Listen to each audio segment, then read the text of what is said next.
அதாவது திடீர்னு conditions change ஆனிச்சுன்னா எது வேணாலும் நடக்கும். நீங்கள் நினச்சிங்களா செங்குத்தாக புயல் வந்து நகர்ந்து போகணும் இலங்கையில்? இதில் நீங்கள் நியாயமானவர்களை தேர்ந்தெடுத்து நீங்கள் கண்டுபிடிக்கிறதே ரொம்ப கஷ்டம். நம்ம ஒன்று சொல்லுவோம், அவங்க டைட்டிலில் வைக்கிற பேர் வந்து கொடூரமாக இருக்கும். ஐயோ எனக்கு சிரிப்பாக வந்துட்டு அந்த தமிழில் பார்த்தோன்னே மேப்பை போட்டுடுறது, ஒரு ரவுண்டை ஒன்று போட்டுடுறது, ஒரு ஏரோ மார்க் ஒன்று போட்டுடுறது. இப்போதைய சிஎம்க்கு கூட அங்கே ப்ராப்பர்ட்டி இருக்குன்னு முன்னாடி சொல்லிட்டு இருந்தாங்க. அவர் நடிகராக இருந்தப்போ அங்கே வீடு வச்சுருந்தாருன்னு சொன்னாங்க. அதாவது மேலே இருக்கிறவங்க, அதிகாரத்தில் இருக்கிறவங்களுடைய அந்த ஆதிக்கம் ரொம்ப அதிகமாக இருக்குது.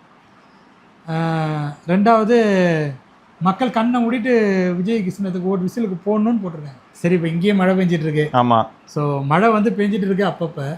ஸோ இங்கே இருக்கிற அந்த மழை வந்து இந்த குடிநீர் பஞ்சத்தை தீக்குமான்னு கேட்டிங்கனாக்கா அதுக்கு வாய்ப்பு கம்மி. அது சில நேரங்களில் சும்மா பேஞ்சு விட்டுட்டு அப்படியே நின்றுட்டுனாக்கா அது மாதிரியான பிரச்சனைகள்லாம் வந்து வரும். ஸோ மழை, இந்த வெப்பச்சலன மழை பெய்யுதுனாக்கா இதை வந்து நம்ம ஒரு குறிப்பிட்ட ஏரியாவில் மழை நீரை சேகரிக்கிறதுக்கு பயன்படுத்திக்கலாம். இப்போ நல்லா இடி கேட்குது, இடி சத்தம் நல்லாவே கேட்குது, சூப்பராக. இப்போ நாங்கள் பேசிகிட்டு இருந்தோம் கொஞ்சம் நேரத்துக்கு முன்பாக, அது திடீர்னு பார்த்தீங்கன்னாக்கா அந்த கரெக்டாக வெப்பச்சலன மழை, ஆமாம் வெப்பச்சலன மழை பெஞ்சுது. நடுவில் வீடியோ கட் ஆகிட்டு இது வேறு ஒரு மொபைல் ஃபோன் எடுத்து நாங்கள் போட்டிருக்கோம். இப்போ எந்த ஃப்ளோ வந்து வராது, அது கொஞ்சம் டிலே ஆகும் வர்றதுக்கு. ஃப்ளோவெல்லாம் வந்துருச்சு, அது மேட்ச் பண்ணிட்டார் எங்காலு. என்ன சொல்லிட்டு இருந்தாங்கன்னா, இன்டீரியருக்குள்ள திடீர்னு மழை பெஞ்சது, இன்டீரியரில் மழை பெஞ்சதுன்னா சரி ஒரு இடத்துல 100 mm பெய்யுது அப்படின்னு சொல்லி சந்தோஷப்படவா. ஏன்னா அதுலேருந்து கொஞ்சம் வெளியில் நான் பார்த்தேன், குரோம்பேட்டில் 10 mm, அதுக்கும் வெளில போனால் ஒன்றுமே இல்லைன்னு சொல்லிட்டு இருந்தாங்க. அப்போ ஐநாவரத்தில் 50 mm பெஞ்சிட்டு இருந்தது. இப்போ முந்தா நாள்னு நினைக்கிறேன் 50 mm நம்ம பெஞ்சிட்டு இருக்குது. ஸோ சென்னையோட மொத்த அந்த ஆவரேஜ்னு பார்த்தீங்கன்னாலே 50லேருந்து 60 அவ்வளோதான் இருக்கும். அவ்வளோதான் இந்த மாதங்கிறது அவ்வளோதான். டோட்டலே நான் சொல்கிறேன், ஜூன் மாதத்தில் பதிவாகக்கூடிய மழையாக 50லேருந்து 60 அப்படிங்கிறது சென்னைக்கு வந்து கரெக்டான ஒரு அளவாக இருக்கும். இந்த காலகட்டத்தில் ஐநாவரம் மாதிரியான ஒரு ரீஜனில் 50 mm பெய்யுது. அதே சமயத்தில் குரோம்பேட் மாதிரியான ஒரு ரீஜனில் 10 mm தான் பெஞ்சுது அன்றைக்கி. பல்லாவரத்துலேயும் 10, தாம்பரத்தில் 11. இதுதான் அன்றைக்கி வந்து பதிவான மழை அளவு இந்த ரீஜனை பொறுத்த வரைக்கும் செங்கல்பட்டு மாவட்டத்தில். அதே சமயத்தில் செங்கல்பட்டில் ஒரு இடத்துல வந்து ஒன்றுமே இல்லாமல் இருந்திருக்கும், வானம் மட்டும் மேகமூட்டத்துடன் இருந்து அப்படின்னு விலகி இருக்கும், 1 mm சில இடங்களில் பெஞ்சிருக்கும். அதனால் அது வந்து வேரி ஆகும். இதே சமயம் பருவமழையில் பெய்யக்கூடிய மழை வந்து வேறு மாதிரி இருக்கும். அது தூரலாகவே பதிவானாலும் அது வந்து சீராக பதிவாகும். அதை வச்சு நம்ம பயன்படுத்தி நீர் பெருக்கெடுக்கிறதுக்கான அந்த பாசிபிலிட்டிஸ்லாம் உருவாகி கொடுக்கும். அதை நம்ம யூஸ்ஃபுல்லாக நம்ம பயன்படுத்தலாம். அது வேறு மாதிரி பயன்படுத்தணும். ஏன்னா நம்ம இந்த இடத்துல இருக்கோம், இதுலேருந்து உள்ளே கொண்டுட்டு போகணும்னாக்கா அதுக்கு நம்ம நிறைய நடவடிக்கைகள் எடுக்க வேண்டியது இருக்கும், அதுக்கு நம்ம நிறைய செலவினங்கள் பண்ண வேண்டியது இருக்கும், அதுக்கான எக்ஸ்பெண்டிச்சர் ஜாஸ்தி. அதெல்லாம் வந்து ஒரு மிகப்பெரிய ப்ராசஸ்ன்னு சொல்லலாம். அதெல்லாம் இருக்கும்போது நம்மளால் எளிமையாக செய்ய முடிஞ்ச விஷயம் என்னன்னாக்கா மழைநீர் சேகரிப்புங்கிறத கட்டாயப்படுத்தலாம். கட்டாயப்படுத்துறதுங்கிறத விட அரசாங்கம் வந்து உதவி பண்ணலாம், சப்சிடி மாதிரி எல்லாருக்கும் வந்து கொடுக்கலாம். ஏற்கனவே இந்த திட்டம் வந்து இருந்தப்போ சென்னையில் நிலத்தடி நீர் மட்டம் உயர்ந்ததுங்கிறது வந்து கண்கூடானது. அதற்கப்புறம் நம்ம ஒரு டிராஃப்டையும் ஃபாலோ பண்ணியிருக்கோம். அதாவது இந்த மழைநீர் சேகரிப்பு திட்டங்கள்லாம் செஞ்சு ஓரளவுக்கு இங்கே நிலத்தடி நீர் மட்டம் உயர்ந்த பிறகு 2016ஆம் ஆண்டில் நம்ம வந்து ஒரு வறட்சியை சந்தித்தோம். அதாவது 2016ஆம் ஆண்டில் அது ரிஃப்ளெக்ட் ஆகலை, 2017ஆம் ஆண்டில் தான் அதோட ரிஃப்ளெக்ஷன் தெரிஞ்சிருக்கும். 2016 வடகிழக்கு பருவமழை ஃபெயிலியர் அப்படின்னு நம்ம எடுத்துட்டோம்னாக்கா 2017ஆம் தேதி இங்கே பக்கத்தில் இருக்கிற ஊர்லேருந்துலாம் தண்ணியை கொண்டு வந்து சேரோடையும் புல்லோடையும் நம்ம டேங்க்ல ஊற்றி அதுக்கப்புறம் நம்ம யூஸ் பண்ண நிலைகள்லாம் இருந்தது. உண்மைதான், அதை நானும் ஃபேஸ் பண்ணேன், இவனும் ஃபேஸ் பண்ணியிருக்கேன். 2015 பார்த்தீங்கன்னா ஊர் தண்ணிக்குள்ளே இருந்தது. ஆமாம். 16 பார்த்தீங்கன்னா நீங்கள் சொன்ன மாதிரி ஃபெயிலியரு, ஆனால் தண்ணி ரிசர்வ் இருந்தது. 17 பல்லை இழிச்சிருச்சு. அப்போ ஆட்டோமேட்டிக்காக நம்ம ஏரி குளம் எந்த ஊர் அது இங்கே இல்லை, எல்லாம் செங்கல்பட்டு பக்கம்லாம் போய் எடுத்துகிட்டு வந்து 16 ஃபெயிலியர் ஆன பிறகு அதோட இம்பேக்ட், அதனால் வந்து அணைகள் எதுவும் அந்த சின்ன சின்ன அந்த நீர்பிடிப்பு பகுதிகள்லாம் இருக்குது இல்லையா, இப்போ சம்பரம்பாக்கம் ஏரி இருக்குது, அந்த சின்ன சின்ன ஏரிகள்லாம் பெரிய அளவு நீருங்கிறது வந்து ஃபுல்லாகலை. இப்போ அதுதான் மேட்டர். ரெடி ஹில்ஸில் இருக்குது, இப்போ சென்னையை சுற்றி வந்து நீர் வளங்கள்ங்கிறது வந்து இருக்குது, ஏகப்பட்ட ஏரி இருக்குது, ஏகப்பட்ட குளங்கள் இருக்குது. ஆனால் பருவமழை வந்து போய்த்துட்டுனா, அதுவும் வடகிழக்கு பருவமழை வந்து வேலையை காட்டிட்டுனாக்கா சென்னைக்கு வந்து வர வேண்டிய தண்ணி வந்து வீராணத்துலேருந்து வந்தால் தான் உண்டு. அந்த 2016 வீராணத்துலேயே அந்த அளவுக்கு பிரச்சனை இருந்தது. ஏன்னா தமிழ்நாடு முழுமையிலுமே அது வந்து பெரிய அளவு பிரச்சனையை ஏற்படுத்துனுச்சு. தமிழ்நாடு முழுமையிலே அது வந்து பெரிய அளவு பணம் வழங்காத ஒரு பருவமழை. அதே மாதிரியான ஒரு பருவமழை தான் 2025, எக்ஸப்ட் அந்த ஒரே ஒரு சுழற்சி. இதை நான் வந்து நிறைய முறை சொல்லியிருக்கிறேன் என்னோட சேனலில், வெதர் சேனலில். இதை நான் வந்து நம்ம இதுலயும் டிஸ்கஸ் பண்ணும்போது நீங்கள் சொல்லியிருக்கீங்க. ஆமாம், அன்எக்ஸ்பெக்டட் அந்த 2015 தித்வா புயல் மட்டும் இந்த 2025 சுற்றலான்னு வச்சுங்க. இப்போ போன வருஷம் மான்சூன் நான் சொல்கிறேன், நார்த் ஈஸ்ட் மான்சூன் நீங்களே யோசிச்சு பாருங்க. நார்த் ஈஸ்ட் மான்சூனில் தொடங்கின தேதியிலேருந்து அது எண்டான தேதி வரைக்கும் என்ன மழை பெஞ்சுது. அந்த தித்வாங்கிற ஒரு சுழற்சி, அது சுழற்சியாக இருந்த பயிலேருந்து அது புயலாக மாறி இலங்கையில் லேண்ட்ஃபால் ஆகி இலங்கையிலலாம் லேண்ட்ஃபால் ஆகி செங்குத்தாக நகர்ந்து மேலே வரும்னு யாருமே கனவுல கூட நினச்சி பார்த்துருக்க மாட்டேன். அது செங்குத்தாக நகர்ந்து மேலே வந்து யாழ்ப்பாணத்தை பிறந்துட்டு வெளியே வந்து இங்கே வந்து நின்றுச்சு. அங்கே இது டெல்டாவுக்கு கிழக்கில் வந்து நின்றுச்சு. அதுக்கப்புறமும் அது கன்வர்ஜென்ஸ், அது அங்கே இருந்ததுனால காற்று குவிதல்னால மழை பெஞ்சது கடலோரத்தில். இப்போ அந்த சர்க்குலேஷனால் 10-15 நாள் மழை கிடச்சிது தமிழ்நாட்டுக்கு சில இடங்களில். அப்பயும் எல்லா இடங்கள்லையும் கிடையாது. சில இடங்களில் அந்த சுழற்சினால் மட்டுமே 10-15 நாள் நவம்பர் மாதம் 3வது வாரத்துலேருந்து 4வது வாரம் வரைக்கும் டிசம்பர் மாத தொடக்க சில நாட்கள் வரைக்கும் மழை கிடச்சிது. அதை தவிர்த்துட்டு அதில் பேஞ்ச மழையை எடுத்துகிட்டு நீங்கள் பார்த்தீங்கன்னாக்கா அக்டோபர் எண்டுலேருந்து, ஏன்னா அக்டோபர் எண்டில் தான் உங்களுக்கு வந்து பருவமழை ஆன்செட் அப்படிங்கிற மாதிரி அனௌன்ஸ் பண்ணாங்க. 3rd வீக்லேயே 4th வீக்லேயே தான் இயல்பாக அது அனௌன்ஸ்மெண்ட் வரும்னு வச்சுக்கோங்களேன். அதுக்கு முன்னாடி கிடச்சதெல்லாம் வெப்பச்சலன மழை தான். ஆனால் அக்டோபர் 1ஆம் தேதியிலேருந்து பதிவான மழையை நம்ம வந்து பட்டியலில் எடுத்துப்போம். அதையும் சேர்த்து தான் நம்ம கால்குலேட் பண்ணுவோம். அந்த 44 சென்டிமீட்டரா 45 சென்டிமீட்டரோ அதில் என்னென்ன கால்குலேஷனில் வரும்னா அக்டோபர் மாதம் 1ஆம் தேதியிலேருந்து பதிவான மழை வந்து கால்குலேஷனில் வரும். But north east monsoon onset ஆகிறதுக்கு முன்னாடி வரைக்கும் மழை பெஞ்சுது. ஏன்னா வெப்பச்சலன மழை மாதிரி தான் அது வந்து நல்லாவே பெஞ்சுது. அதுக்கப்புறம் ஆன்செட்டுக்கு பிறகு பதிவானதுங்கிறது தித்வாவால் கிடைத்த மழை தான், பெரிய அளவு மழைங்கிறது. அதுக்கப்புறம் மழையே இல்லை. ஸோ அது வந்து ஒரு ஃபெயிலியர் மான்சூன் ஆக வேண்டியது தான் அது வந்து தப்பி பிழைச்சிருக்கு. மான்சூனுக்கு முன்னாடி நல்ல மழை கிடச்சிது, வெப்பச்சலனத்தில் நல்ல மழை கிடச்சிது. செப்டம்பர் ஆகஸ்ட்டில் ஓரளவுக்கு மழை கிடச்சிது. அக்டோபரில் ஆன்செட்டுக்கு முன்னாடி நல்ல மழை கிடச்சிது. ஆன்செட்டுக்கு பிறகு ஒன்றாவது இது பண்ணலை, எக்ஸப்ட் அந்த ஒரே ஒரு மண்டையனை தவிர்த்து. அந்த தித்வா மட்டும் இல்லைனாக்கா இன்றைக்கி நம்ம இல்லை. நம்ம இன்றைக்கி வந்து அதே நாட்டில் இருக்கணும். ஆமாம், 2017 மாதிரியான ஒரு நிலைக்கு நம்ம நெருங்கி இருக்கிறதுக்கான வாய்ப்புகள் இருக்குது. அதே மாதிரியே இருக்கும்னு சொல்ல முடியாது. ஏன்னா அப்போ வந்து வெப்பச்சலன மழையும் பெரிய அளவு கை கொடுக்கல 2016. அதாவது இந்த அளவுக்கு பெய்யலை. இந்த 2025 பெஞ்ச அளவுக்கு பெய்யலை. 2016 அதுவும் அவுட்டு இதுவும் அவுட்டுங்கும் போது உங்களுக்கு டோட்டலாக வந்து காலி ஆகிடுச்சு. இங்கே இருக்கிற அந்த டேம்ஸோட அந்த நீர்மட்டம்ங்கிறது, அந்த ஏரிகளோட நீர்மட்டம்ங்கிறது. ஸோ இப்பயும் அந்த மாதிரி வந்திருக்க வேண்டியது தான் நம்ம தப்பி படிச்சுக்கிட்டோம். இப்போ நடந்து கொண்டு இருக்கக்கூடிய விஷயங்கள் என்னென்னாக்கா மழை பெய்யுது. ஆனால் இது எல்லாத்தையும் நம்ம சரி பண்ணோம்னாக்கா நம்ம இதை தான் கொண்டுட்டு வரணும். எல்லா இடங்களிலையும் அந்த நிலத்தடி நீர் அதை உயர்த்துறதுக்கு, அதாவது மழைநீர் சேகரிப்பு திட்டத்தை மறுபடியும் நம்ம வந்து அரசாங்கத்தினுடைய உதவியுடன் செயல்படுத்தணும். அதுதான் நம்ம செய்யக்கூடிய நடவடிக்கையாக இருக்க முடியும். அதை விட்டுட்டு நம்ம வந்து புதுசாக நம்ம செக் டேம் வைக்கணுங்கிறதெல்லாம் வந்து நடைமுறைக்கு சாத்தியமானு கேட்டிங்கனாக்கா சாத்தியக்கூறுகள் குறைவு. இங்கே நிலப்பரப்பை பற்றி தெரியாமல் மேம்போக்காக வேணால் சொல்லலாம். சென்னையில் இப்போ ஒரு நாள் வந்து தாம்பரத்தில் வந்து 45 சென்டிமீட்டர் அளவு மழை பெஞ்சுதுன்னா பெஞ்சுது.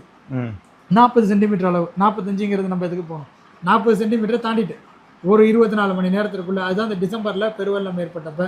மற்றபடி பார்த்தீங்கன்னாக்கா பக்கத்தில் இருக்கிற ஏரியாஸ்லேயும் நல்ல கனமழை தான் பெஞ்சுது, நல்ல மழைன்னு சொல்லலாம். பட் அங்கே வந்து நீங்கள் தண்ணியை எப்படி சேமிப்பீங்க அதை சொல்லுங்கள். இந்த மழைநீர் சேகரிப்பு திட்டத்தின் மூலயமா நீங்கள் வந்து சேகரித்து அப்பயும் வெள்ளம் வந்ததுனாக்கா வெள்ளமாக போகும். அதுக்கப்புறம் அங்கங்கே இந்த நிலத்தடி நீர் மட்டத்தை உயர்த்த முடியும். அது வேணால் பண்ணலாம். வேறு எந்த முறையில் அந்த நீரை சேமித்து உட்பகுதிகளுக்கு அனுப்புறதுக்கு உங்களுக்கு திட்டம் இருக்குது? கிடையாது, எதுவுமே இல்லை ப்ரோ. எதுவும் பண்ணவும் ப்ரோ ஊர்லேயே இல்லை ப்ரோ. அதுதான் ஊர்ல தண்ணியாவது அங்கங்க குளங்க குட்டை இருக்கு. அதுக்கு இடையில வந்து முன்ன வடிகால் மாதிரி வைப்பாங்க தெரியுமா, இங்க இருந்து வடிஞ்சு அங்க போ, அங்க இருந்து வடிஞ்சு அங்க போன்னு வைப்பாங்கல்ல. அது எல்லாமே எப்பயோ வந்து மண்ணுக்குள்ள போயிடுச்சு. தூசி தொம்பு வந்து மண்ணு நிறைஞ்சு அப்படி ஒரு காவா இருந்ததே தெரியாத அளவுக்கு மறைஞ்சு போச்சு. இந்த அதாவது இப்போ முன்னெல்லாம் ஊர்ல கிராமத்துல எப்படி இருக்குன்னா அதான் சொல்லுவாங்க எங்க அப்பெல்லாம், இங்க இருந்து இங்க ஆக்சுவலா நம்மளுக்கு டேம் பக்கத்துல இருக்குடா, டேம்ல நிறைஞ்சதுன்னா நம்ம ஊர்ல இருக்க ஏரி நிறையும், இந்த ஏரி நிறைஞ்சதுன்னா அப்படி இங்க இருந்து 3 கிலோமீட்டர் 4 கிலோமீட்டர் தள்ளி இருக்கிற அந்த ஏரி நிறையும். ஸோ அப்போ ஊருக்குள்ளேயே பாத்தீங்கன்னா குளம் ஏரி எல்லாம் நிறைஞ்சிக்கிட்டே போகுமா. இந்த கோவில் குளம் இருக்கும்ல அதுவும் நிறையுமா. எல்லாத்துக்குமே வந்து அங்கங்க சேனல் ஆகி போகுமா தண்ணி. அது எதுவுமே வந்து யாருமே தூர் வரலையா பல வருஷமா. அதனால அதெல்லாம் மறைஞ்சே போச்சான். இப்போ மேப் எடுத்துட்டு வந்து தேடி தோணலாம். சவுத் சைட்ல இது ரொம்ப அதிகம். ஏன்னா சவுத் சைட்ல வந்து இதுக்கு முன்னாடி சில அட்வான்டேஜஸ் இருந்தது, இப்போ அது ரொம்பவே கம்மியாயிட்டு. ரொம்ப வருஷத்துக்கு முன்னாடியே இப்போ அந்த தென்காசி மாவட்டம்லாம் இருக்கு இல்லையா, அந்த மேற்கு தொடர்ச்சி மலைக்கு நெருக்கத்தில் இருக்கிற பகுதிகளோட கண்டிஷனுங்கிறது வந்து வேற. திருநெல்வேலி நகராட்சின்னு நீங்கள் எடுத்துக்கிங்க, மாநகராட்சின்னு எடுத்துட்டீங்கன்னாக்கா அங்கே இருக்கிற பிரச்சனைகள், இப்போ ராதாபுரத்தை எடுத்துட்டீங்கன்னாக்கா அங்கே இருக்கிற சிக்கல்கள்ங்கிறது ரொம்ப ரொம்ப அதிகம். அங்கேயே நம்ம ஃபாலோவர்ஸ் முன்னாடி நிறைய பேர் இருந்தாங்க. அதில் சில நபர்கள் வந்து கான்டாக்ட்லேயும் இருந்தாங்க. முன்னாடி ரொம்ப அதிக கான்டாக்டில் இருந்தாங்க. இப்போ எப்பயாவது பேசுவாங்க. அவங்க வந்து ரொம்ப இதுவாக சொல்லுவாங்க, அங்கே ரொம்ப ரேரான அக்கேஷன்ஸில் தான் மழை வாய்ப்புகள்லாம் வந்து வரும். ஆனால் இப்போ சமீப காலத்தில் சில நாட்களுக்கு முன்பு மழை வந்து பெஞ்சுது. ரேரு தான், அது வந்து பலன் இல்லைன்னு வச்சுக்கோங்களேன். பட் அங்கே இருக்கிற மக்களுக்கு அது வந்து பெனிஃபிட்டாக இருக்கலாம் அப்படிங்கிற வரைக்கும் தான். மோஸ்ட் ஆஃப் த டைம்ஸ் அங்கே எப்போ மழை பெய்யினாக்கா லோவர் லாட்டிடியூட் சர்க்குலேஷன்ஸ் வரும்போது டிசம்பரில் ஜனவரியில் பார்த்தீங்கன்னா இந்த கிழக்கு இந்திய பெருங்கடல் பகுதிகளில் இருந்து, அதாவது ஈக்குட்டோரியல் ஈஸ்டர்ன் இந்தியன் ஓஷனில் அந்த ரீஜன்லேருந்து சர்க்குலேஷன் ஏதாவது ஃபார்ம் ஆகி அப்படியே நகர்ந்து இந்த வெஸ்டர்ன் இந்தியன் ஓஷன் நோக்கி, அப்படியே வெஸ்டர்ன் இந்தியன் ஓஷனை நோக்கி அப்படியே போனிச்சுன்னு வச்சுங்களேன், அப்படியே கீழே போகுது இல்லையா, அப்போ வந்து காற்று குவிதல் அங்கே பெட்டராக இருக்கும்போது ஈரப்பதம் உள்ளே வரும்போது மழைக்கான வாய்ப்புகள் வந்து உருவாகும். ஸோ அந்த மாதிரி தான் வந்து இருக்கும் அங்கே பெரும்பாலும். இடையே அந்த வடகிழக்கு பருவமழை காலகட்டத்தில் தான் அவங்க வந்து பலனடைவாங்க.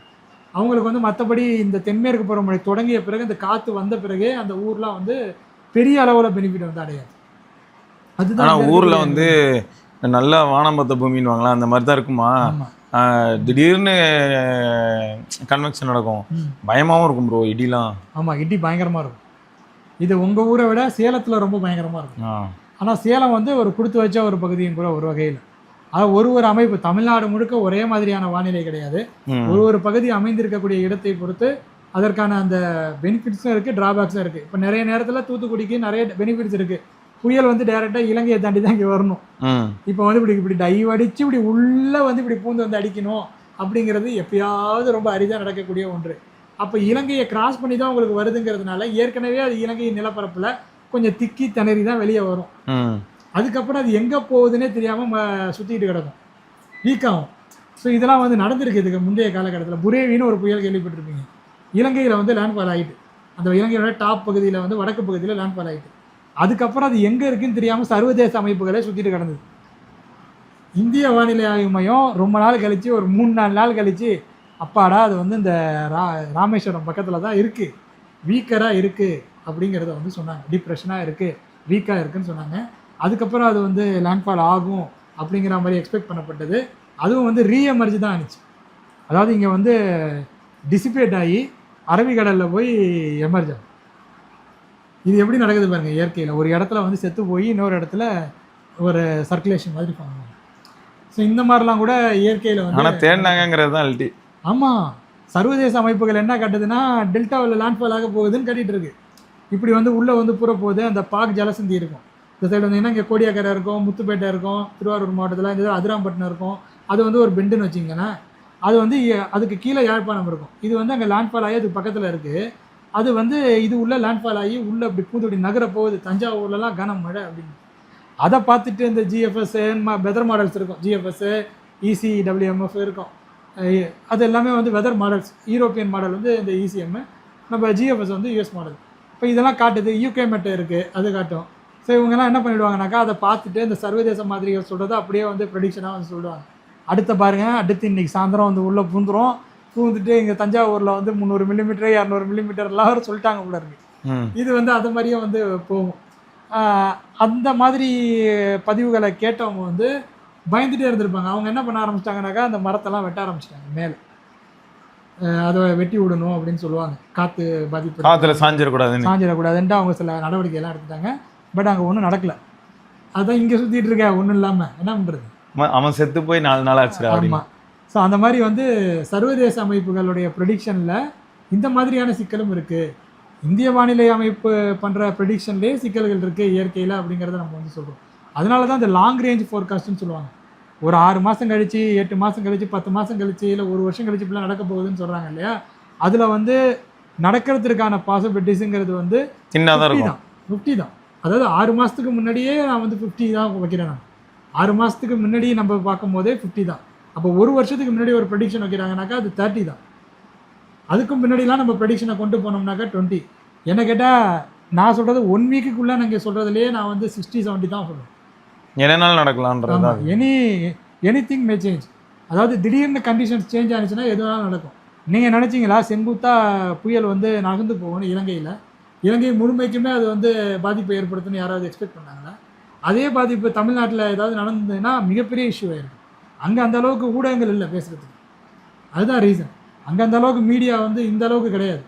இங்கே அப்படி கிடையாது. இங்கே வந்து லைட்டாக பக்கத்தில் நின்று ஒரு மழையை கொடுத்தா கூட 100 மில்லிமீட்டர் பெஞ்சாலே இங்கே மழை கொட்டி தீர்க்கிறது, இங்கே தண்ணி நிற்கிறது, நான் பள்ளத்தில் நின்று கொண்டிருக்கிறேன்னு சொல்ல ஆரம்பிச்சிருவாங்க. ஆமாம். இதில் வந்து அரசாங்கங்களுக்கும் ஒரு பெனிஃபிட் வந்து இருக்குது. இப்போ வந்து பிரச்சனை இருக்குது. இப்போ காவேரி பிரச்சனை வந்து நடந்துட்டுருக்குன்னு வச்சுங்களேன். இப்போ வந்து வரலாறு காணாத ஒரு வறட்சி நிலவுதுங்கிறத பதிவு பண்ண வேண்டிய அவசியம் அரசாங்கத்துக்கு இருக்குது. புரியுதா இல்லையா? அப்போ அதை வந்து சொல்கிற மாதிரியான நபர்களை தான் அவங்க வந்து தேடுவாங்க. இந்த மாதிரி ஒரு தண்ணி நிற்குதுன்னா சென்னையில், இது வந்து அளவுக்கு மீறிய மழைன்னு சொல்கிற அளவிற்கு ஒரு நபர் தேவைப்படுறது. இது வந்து நம்ம போட்ட திட்டங்கள் இதுக்கெல்லாம் மீறின மழை, வரலாற்றில் இல்லாத மழை, 200 மில்லிமீட்டர் அப்படிங்கிறது வரலாற்றில் இல்லாத மழை, சென்னையில் வரலாறுல அரிதாக தான் பதிவாகும் அப்படிங்கிறத நம்ம பதிவு பண்ணாதான் அது வந்து இது ஆமாம், இது நம்ம செஞ்ச திட்டங்கள் எல்லாத்தையும் இது வந்து உடைச்சிடும் அப்படிங்கிறத சொல்லணும் இல்லையா? இல்லை, அப்படிதான் வந்து சொன்னாங்க. இல்லை, அது எதுக்கு நான் சொல்கிறேன்னா, எல்லாத்துலையும் எல்லாமே தொடர்பு உடையதாக இருக்குது. வானிலை, இயற்கை அமைப்பு, இது அரசியல் எல்லாமே ஒன்றோட ஒன்று இணைந்து இருக்குது. இதில் நீங்கள் நியாயமானவர்களை தேர்ந்தெடுத்து நீங்கள் கண்டுபிடிக்கிறதே ரொம்ப கஷ்டம். ஏன்னா அப்படி இருக்கிறவங்களாம் ரொம்ப அரிதாக. நான் சொன்ன அந்த நபரே, அந்த நீர் மேலாண்மையில் இருக்கிற நண்பர் இருந்தார் இல்லையா, இன்றைக்கி அவர் ஃபேமஸ், இன்றைக்கி அவர் வந்து கௌரவிக்கப்படுறாரு. அது எனக்கு பெருமையாக இருக்குது, சந்தோஷமாக இருக்குது அந்த நண்பரை பார்க்கும்போது. ஏன்னா நடுவில் அவருக்கு வந்து ஒரு மிகப்பெரிய ஒரு செல்வாக்கு மிக்க ஒரு பணம் படைத்த நபருடைய நட்பு வந்து கிடைத்தது. அது ஒரு முக்கியமான ரீசன் அவர் வந்து இந்த அளவுக்கு வளர்ந்து வந்திருக்கிறதுக்கு. அவருடைய சப்போர்ட்டு மறைமுகமாக இருந்ததுங்கிறது அவருக்கு வந்து ஒரு ஹெல்ப்ஃபுல்லான விஷயமா இருக்குது. இல்லைன்னா அவரும் வந்து இருட்டடிப்பு செய்யப்பட்டிருப்பார். அப்படி அவர் வந்து ஒரு செல்வாக்கான நபருடனுக்கு அவருடைய தொடர்பில் இருந்தது நன்மைங்கிற அளவுக்கு இன்றைக்கி நம்ம வந்து திங்க் பண்ண வச்சுட்டோம். நான் திங்க் பண்ணுறேன். இல்லைன்னா அவருடைய அந்த இதுவே வந்து வெளியே தெரிஞ்சிருக்காது. அப்படியே அது இருட்டடிப்பு செய்யப்பட்டு இங்கே பல இடங்கள் வந்து வறட்சிலே இருந்த மாதிரி வந்துருக்கும். இப்போ அந்த நண்பர் வந்து நிறைய இடங்களில் புதுக்கோட்டை மாவட்டத்தில் இருக்கக்கூடிய அந்த வற்றி போன ஏரிகளை வந்து மறுபடியும் வந்து புனரமைக்கிறதுல ஈடுபட்டிருக்கிறாரு. முன்னொரு காலத்தில் 2017 எனக்கு வந்து அப்ரோச் பண்ணாங்க. இந்த மாதிரி இந்த நபரும் நாங்களும் எங்கள் ஊர் நபர்களும் சேர்ந்து இந்த மாதிரியான முயற்சியில் ஈடுபட்டிருக்கோம். ராமநாதபுரத்தில் இந்த மாதிரியான ஒரு ஏரியை புனரமைக்கிற ஒரு இதில் நாங்கள் வந்து ஈடுபட்டிருக்கோம். மழைகளாக வருமா அப்படிங்கிறத நீங்கள் கணித்து சொல்லுங்கன்னு என்னை வந்து அப்ரோச் பண்ணியிருக்கீங்க. அப்போ நமக்கு இருந்த சிக்கல்கள் என்னென்னாக்கா, அது ஆரம்பித்த புதுசு, அந்த அளவுக்கு இது வந்து ரீச் ஆகுமா அப்படிங்கிறதெல்லாம் தெரியல. ரீச் ஆகுனாக்கா இதனுடைய பெனிஃபிட்டை உண்மையில அவங்க வந்து இது பண்றாங்களா? இல்லை, நிறைய பேருக்கு பயம் வரும். என்னன்னா இதை சொல்லி காசு கலெக்ட் பண்ணிட்டு காணாமல் போயிட்டாங்கன்னா. நானே தான் சொல்கிறேன், மழை வர வைக்கிறதுக்கு எனக்கு ஒரு ஸ்கீம் இருக்குது, நீங்கள் வந்து ஆள் பிடிங்கன்னு என்கிட்ட வந்து கேட்டுருக்கேன். நான் அப்புறம் யோசிச்சு சொல்கிறேன், என்ன சொல்ல முடியும், ஃபோனில் திட்ட முடியுமா? அந்த வயசுனா ஒரு 10 வருஷத்துக்கு முன்னாடி வயசுலாம் அப்போ அதிகம் தான். அப்போ குழந்தைங்க தான் பிறந்திருந்தான், நான் இல்லைன்னு சொல்ல. 35 வயசுக்கு மேலே தான் இருந்தது. ஆனால் அந்த பீரியடில் வந்து என்ன முடிவு எடுக்கிறது, திட்டுறதுனால என்ன பயன் அப்படிங்கிற ஒரு மென்டாலிட்டி தான். சரிங்க, நான் யோசிச்சு சொல்கிறேன், நீங்கள் திரும்ப கால் பண்ணுங்கன்ட்டு வச்சுருவேன். திரும்ப கால் பண்ணால் எடுக்க மாட்டேன், ஃபோனை அந்த நம்பர் ஒட்டிக்கு பேன் பண்ணி வைப்பேன். இதுதான் வந்து பண்ண முடியும். இந்த மாதிரி சில பேர் ப்ராங்க் பண்ணுறதுக்கு நான் இப்போ சேனல்கள் சுற்றிட்டு இருந்தது. அந்த பக்கிங்கல்லே அவனாவது இந்த மாதிரி ஒருத்தர் பேஜ் நடத்திட்டு இருக்காரு, இவரை நீங்கள் கொஞ்சம் நோண்டி விடுங்கன்னு கூட சொல்லியிருக்கலாம். அப்படி கூட பேசுகிறதுக்கு வாய்ப்பு இருக்குது. அதனால் எதையுமே நம்ப முடியல அந்த பீரியடில். அதனால் நான் எல்லாரையும் வந்து நம்பிக்கை அப்போ வந்து அப்ரோச் பண்ணது வந்து ஒரு நம்பிக்கையில்லாத தனம். இவங்க வந்து உண்மையிலேயே நம்ம சொல்கிறத தான் வந்து சொல்லுவாங்களா? ஏன்னா அதுக்கப்புறம் நான் வந்து பாதிக்கவும் பட்டிருக்கிறேன். நம்ம ஒன்று சொல்லுவோம், அவங்க டைட்டிலில் வைக்கிற பேர் வந்து கொடூரமாக இருக்கும். நம்ம போஸ்ட் பண்ணியிருப்போம், அது வந்து ஒரு வெல் நோன் ஒரு மேகசினில் வருது. அது வர்றது வந்து அவங்க வைக்கிற டைட்டில் வந்து பயங்கரமாக இருக்குது. இவர் இன்னாரு அவ்வளோலாம் இல்லை, எதுவும் கிடையாதுடா. ஆமாம், நான் அப்படி சொல்லலையப்பா, நான் சொன்னது ரொம்ப யதார்த்தமாக கேஷுவலாக தானே சொல்லியிருக்கிறேன் அப்படின்னு. அப்போ ஊடகத்துக்கு என்னன்னாக்கா, அதை வந்து அந்த டைட்டில் மூலியமாக உள்ள ஆடியன்ஸ் உள்ளே கொண்டுட்டு வர வேண்டிய ஒரு தேவை இருக்குது. அதனால அவங்க பார்த்தாங்க. இப்போ இவனோட இதை மாதிரி சில பேர் இருக்கான், இல்லை சொன்னால் சில பேர் வந்து அவனை பிடிக்கிறது ரொம்ப கஷ்டமாக இருக்குது, அவன் வளர்ந்து போயிடுறான். அந்த மாதிரியே சில பேர் இருக்காங்க. அவங்க வந்து டிவியில் வந்து பிரபலமாக இருப்பாங்க, அவங்க வந்து வளர்ந்துருவாங்க. அதுக்கப்புறம் பார்த்தீங்கன்னாக்கா அவங்கள அப்ரோச் பண்ணுறது கஷ்டமாக இருக்கும். அவங்களுக்கே தெரிஞ்சு போயிடும். சில நபர்கள் இதில் புத்திசாலித்தனமாக ரொம்பவும் நம்மளை யூஸ் பண்ணுறாங்க. நம்ம சொல்கிறத வந்து அவனுங்க பயங்கரமாக சொல்கிறானுங்க, ஆனால் நமக்கே அது வந்து பேக் ஃபயர் ஆகுது. நம்மளை ஃபாலோ பண்ணுறவங்க நமக்கு அது பேக் ஃபயர் ஆகிற மாதிரி பண்ணுது. நமக்கு சில எதிரிகளை உருவாக்கி கொடுக்குது. வெளி உலகத்தாங்கிற உணர்ந்தவங்க போக மாட்டாங்க. அப்போ என்ன பண்ணுறாங்கன்னா, அது அவங்களே கையில் எடுக்கிறாங்க. அவங்களே அந்த சேட்டலைட்டு நாங்கள் பிரத்யேகமாக காட்டுறோம். விண்டியை ஓப்பன் பண்ணால் எல்லாருக்கும் ஃப்ரீயாக தான் இருக்குது, அது எல்லோரும் பார்த்துக்க மாட்டாங்களா? நீ என்ன பிரத்யேகமாக சொல்கிற? அதில் வேறு 8 மணிக்கு இங்கே பார்த்தீங்கன்னா, இப்போ நவுறுத்து பார்த்தீங்களா, இப்போ 9 மணிக்கு காத்திருக்கோம். 9 மணிக்கு இந்த சுழற்சி வந்து இங்கே வந்துடுது பாருங்க. இங்கே வந்த உடனே இந்த இடத்துலலாம் அதிக மழை பெய்ய வாய்ப்பு இருக்குது. அவங்க வந்து சொல்ல ஆரம்பிச்சிருக்காங்க. இப்போ இதை பார்க்குற மக்களுக்கு அவங்க தம்ப்நெயில் எப்படி தெரியுமா வைக்கிறாங்க? கண் எங்கே, காது எங்கே, காதா, கண் எங்கே, கரை எங்கே. ஐயோ, எனக்கு சிரிப்பாக வந்துட்டு அந்த தம்ப்நெயிலை பார்த்தோன்னே மேப்பை போட்டுடுறது, ஒரு ரவுண்டை ஒன்று போட்டுடுறது, ஒரு ஏரோ மார்க்கை ஒன்று போட்டுடுறது, பக்கத்தில் அப்படியே ஒரு ஏரோ மார்க்கை போட்டுடுறது. இல்லை முக்கியமாக யாரை வச்சா டார்கெட் ஆவாங்களோ அதிக ஆடியன்ஸ் உள்ள வரவங்களோ ஒரு ஏரோ மார்க்கை போட்டுடுறது. கண் எங்கே, கரை எங்கே, கேள்வி. இதான் டைட்டில் தம்ப்நெயில். பக்கத்தில் பயங்கரமான அந்த இமேஜ். இதை பார்த்தோன்னே மக்கள் அதை வந்து உள்ளே அழைச்சிடுவாங்க. அடுத்தனோடனே உங்களுக்காக, நமது இந்த தொலைக்காட்சி நேயர்களுக்காகவே பிரத்யேகமான முறையில் நாங்கள் இணைந்து இந்த செயற்கைக்கோள் படத்தை உங்களுக்கு கொண்டு வந்திருக்கிறோம். இதை வந்து ஓரளவுக்கு தெரிஞ்சவங்க வந்து அப்பா இதுதான் வந்து மொபைல்லே வருமாப்பா, இந்தி ஆப்பில் தெரியுமாப்பா அப்படின்னு சொன்னால் தெரிஞ்சிடும். இதில் நடுவில் ஃபில்டர் வேறு போடுவாங்க அந்த படத்துக்கு, கலர் தெரிஞ்சிடக்கூடாது இல்லையா, அதில் ஃபில்டர் போட்டுலாம் வந்து முன்னாடி சொல்லிட்டு இருந்தாங்க. இப்போ ஓப்பனாகவே எல்லாம் வந்து பண்ண ஆரம்பிச்சிட்டாங்க.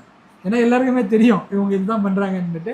அதையும் வந்து இப்போ தெரியாத மக்கள் இருக்காங்க இல்லையா, அவங்க அதை வந்து ஆச்சரியமாக பார்ப்பாங்க. பார்க்கும்போது இவங்க சொல்கிறது எல்லாமே அந்த ப்ரெடிக்ஷனில் அது ஒரு வாரத்துக்கு காட்டிவிடும், இங்கே எங்கேயோ வந்து லேண்ட்ஃபால் ஆக போகுதுன்னு. இவங்களாம் அதையே சொல்லிவிடுவாங்க.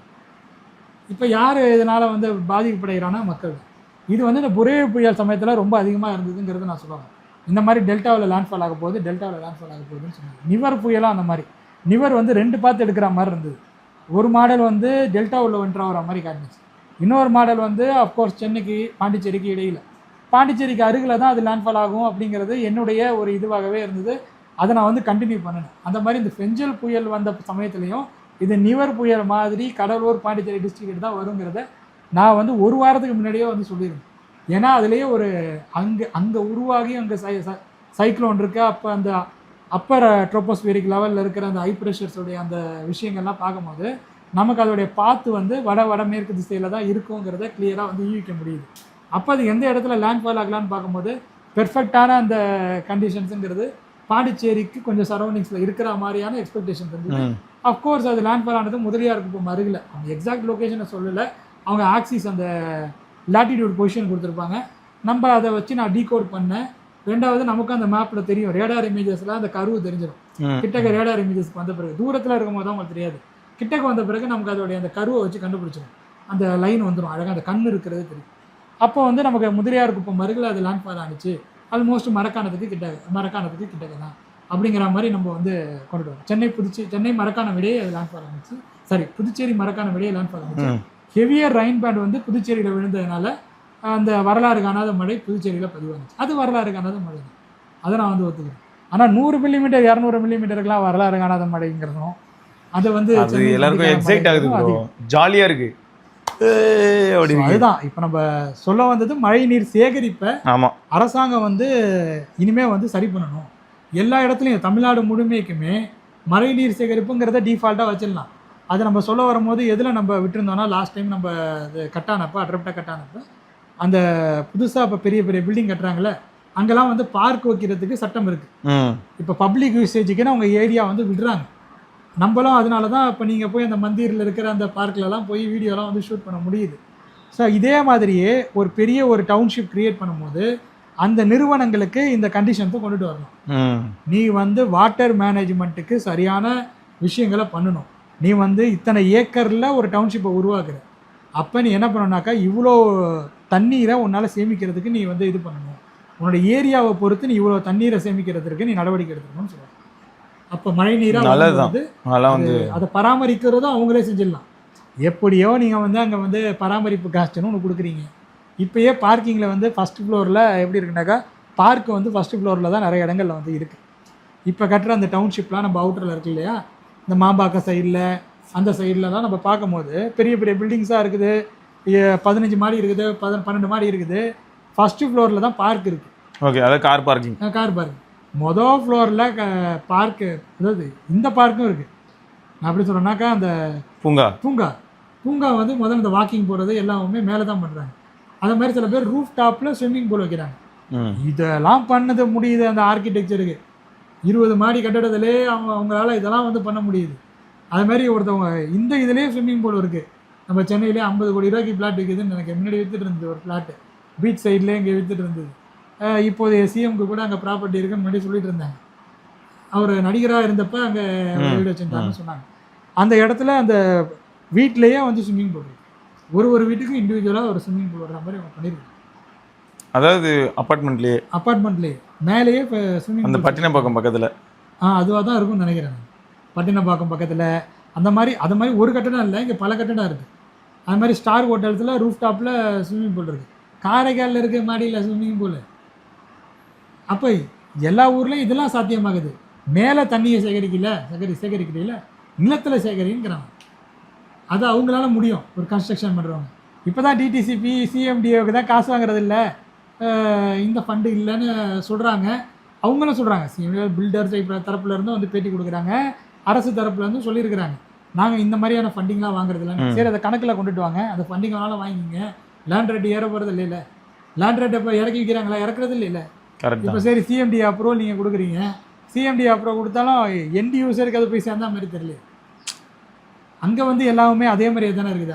இங்கே 2800 பெர் ஸ்கொயர் ஃபீட்டு குறைஞ்சி யாராவது மணிமங்கலத்தில் வாங்கிட முடியுமா? மணிமங்கலம் ஏரி அது ஊருக்கு வெளியே. தாம்பரம் அதுதான் இன்றைக்கி. தாம்பரத்தில் ஃப்ளாட் வேணுமா?